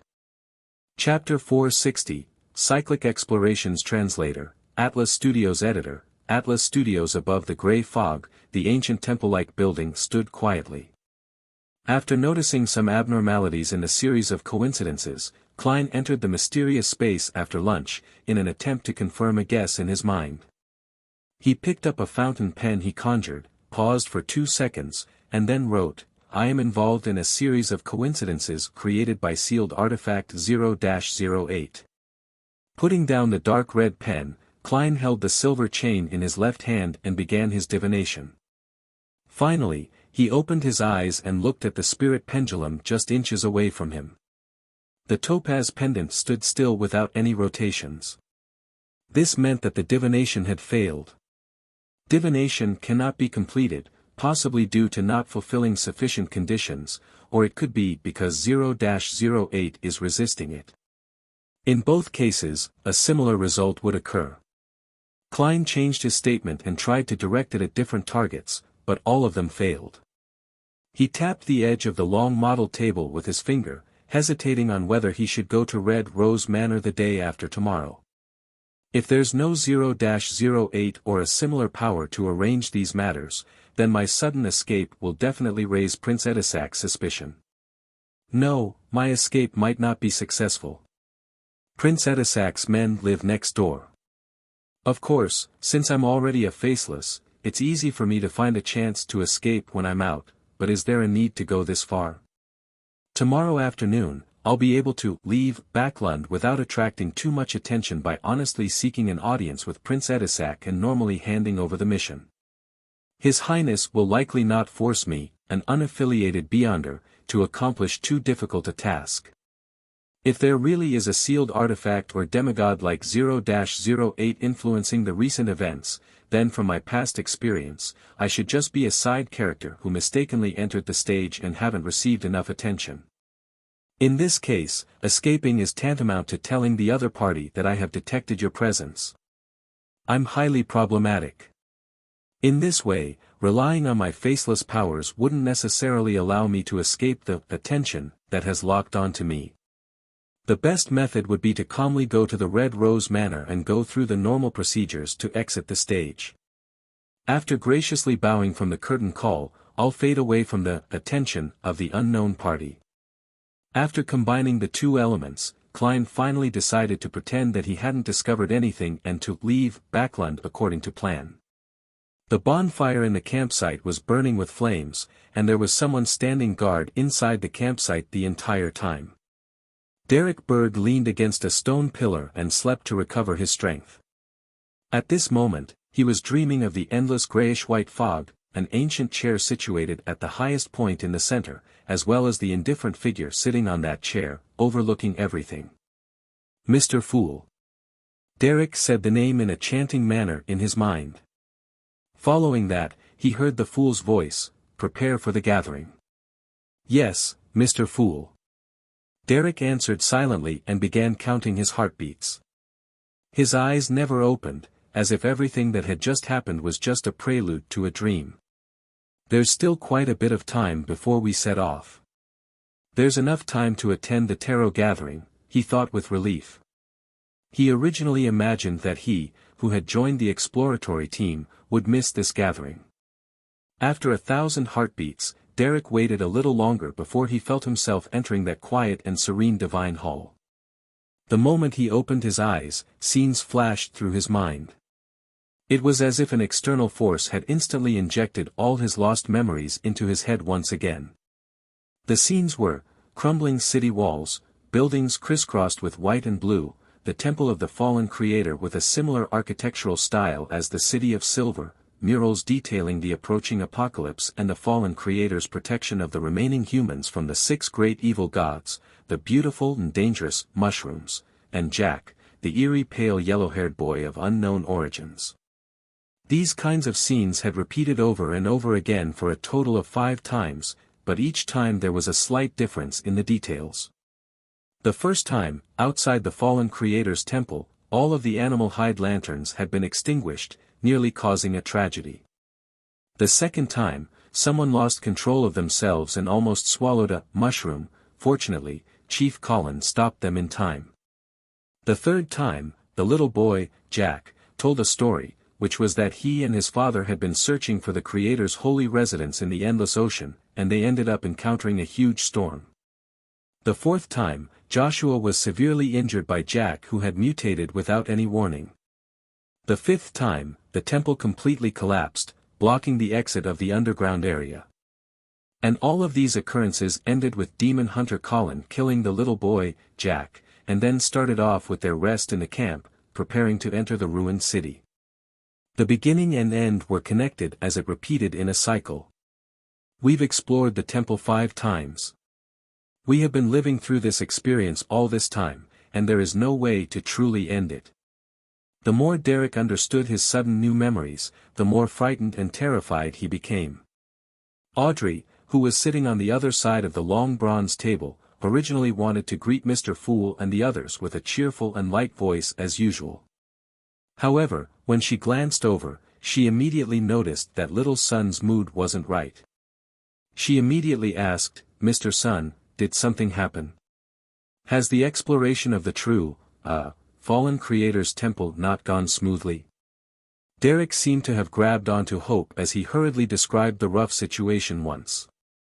When he was done, he said, "After that little boy was dealt with by His Excellency, we all closed our eyes and woke up in the campsite outside the city in preparation to begin a brand new exploration. We no longer had any memories from before. This process has been repeated 5 times, with only the details being slightly different. If it wasn't for Mr. Fool's alerting me to this, then I wouldn't have even known that I've been living a recurring life all this time." He took it for granted that the extra memories from his arrival above the gray fog were the result of Mr. Fool's reminder. He stood up and gave a solemn salute to the blurry figure seated at the head of the long bronze table. "I only understood the situation after listening to your description." Klein was still in a daze. He maintained his original posture and lightly nodded his head in response. In a situation where the reasons are unknown, a superior wouldn't so easily express his opinion, so I can't rashly open my mouth. Klein secretly reviewed what he had learned from his past life as a keyboard warrior. Seeing that Mr. Fool seemed to be an imperturbable ancient wall, Derek felt a lot more at ease and felt that the matter could finally be resolved. He turned to look at the hanged man, the world, justice, and the magician, and he sincerely asked, "Do you know the root of the problem? How can this be resolved?" The zealous Audrey instinctively wanted to answer, but she found herself without a clue or even a guess. Furs was in a similar state as she was.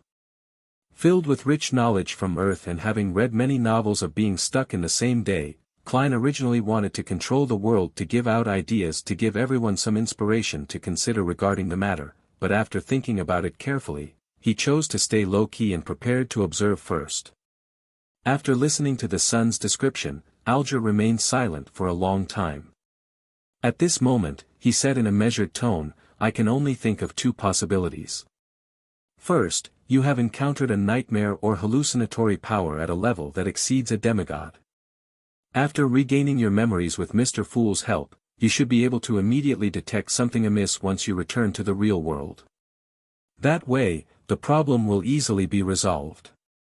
Second, you were forced to or you proactively entered a strange space or state at a particular node where time is controlled to flow in a certain manner, but the time is fixed within a certain range which is cyclical and the continuation is balanced, that is to say, it is relatively static.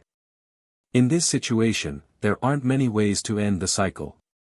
Either there is an external force that can forcefully break the balance, or you find the key point that connects the distortion of time. An external force that can forcefully break the balance. Upon hearing this, Audrey, Furs, and Derek all subconsciously glanced at the calm and leisurely Mr. Fool sitting at the end of the long bronze table. No, I can't always seek Mr. Fool's help. By not saying anything directly, he probably wishes to test my ability at dealing with such matters. After a moment of thought, he said, Mr. Hanged Man, let's assume the second situation. In your opinion, what do you think is the key point that connects the distortion of time? Without waiting for the Hanged Man to respond, Audrey guessed with interest, that little boy Jack. You can't kill him when you're facing him? Alger nodded. That's a possibility. He hesitated for a moment before saying, the son's description of Jack and his father reminds me of a particular incident. He turned to look at Miss Justice. Didn't I once mention that I was pursuing a listener of the Aurora Order at sea? The goal for his voyage was to seek the true Creator's holy residence. Audrey carefully recalled and said without any strong confirmation, that seems to be the case. Alger immediately said with a deep voice, that listener also brought his son, and the son's age is very close to the son's description of Jack. Are you saying that Jack went from your world to the vicinity of the City of Silver? Derek asked, stunned. After a short period of settling down, he inwardly felt an indescribable sense of happiness. This means that the City of Silver hasn't been completely sealed off yet. There's still a chance to connect with the normal world where the Hanged Man and Justice are from. I can only say that it is possible. The Hanged Man couldn't give an affirmative answer. He thought for a moment and suggested, you can find a chance to bring up the Sonia Sea, the Lone Kingdom, and the port city in front of Jack. Perhaps there will be a different reaction, but of course, try to avoid doing so in front of the chief of your City of Silver as much as possible. Also, the key point doesn't necessarily lie with Jack. We have to consider other possibilities as well. You should tell us the specifics, such as the details of the mural, and maybe we can find something useful. At this point, Alger began to look forward to receiving information.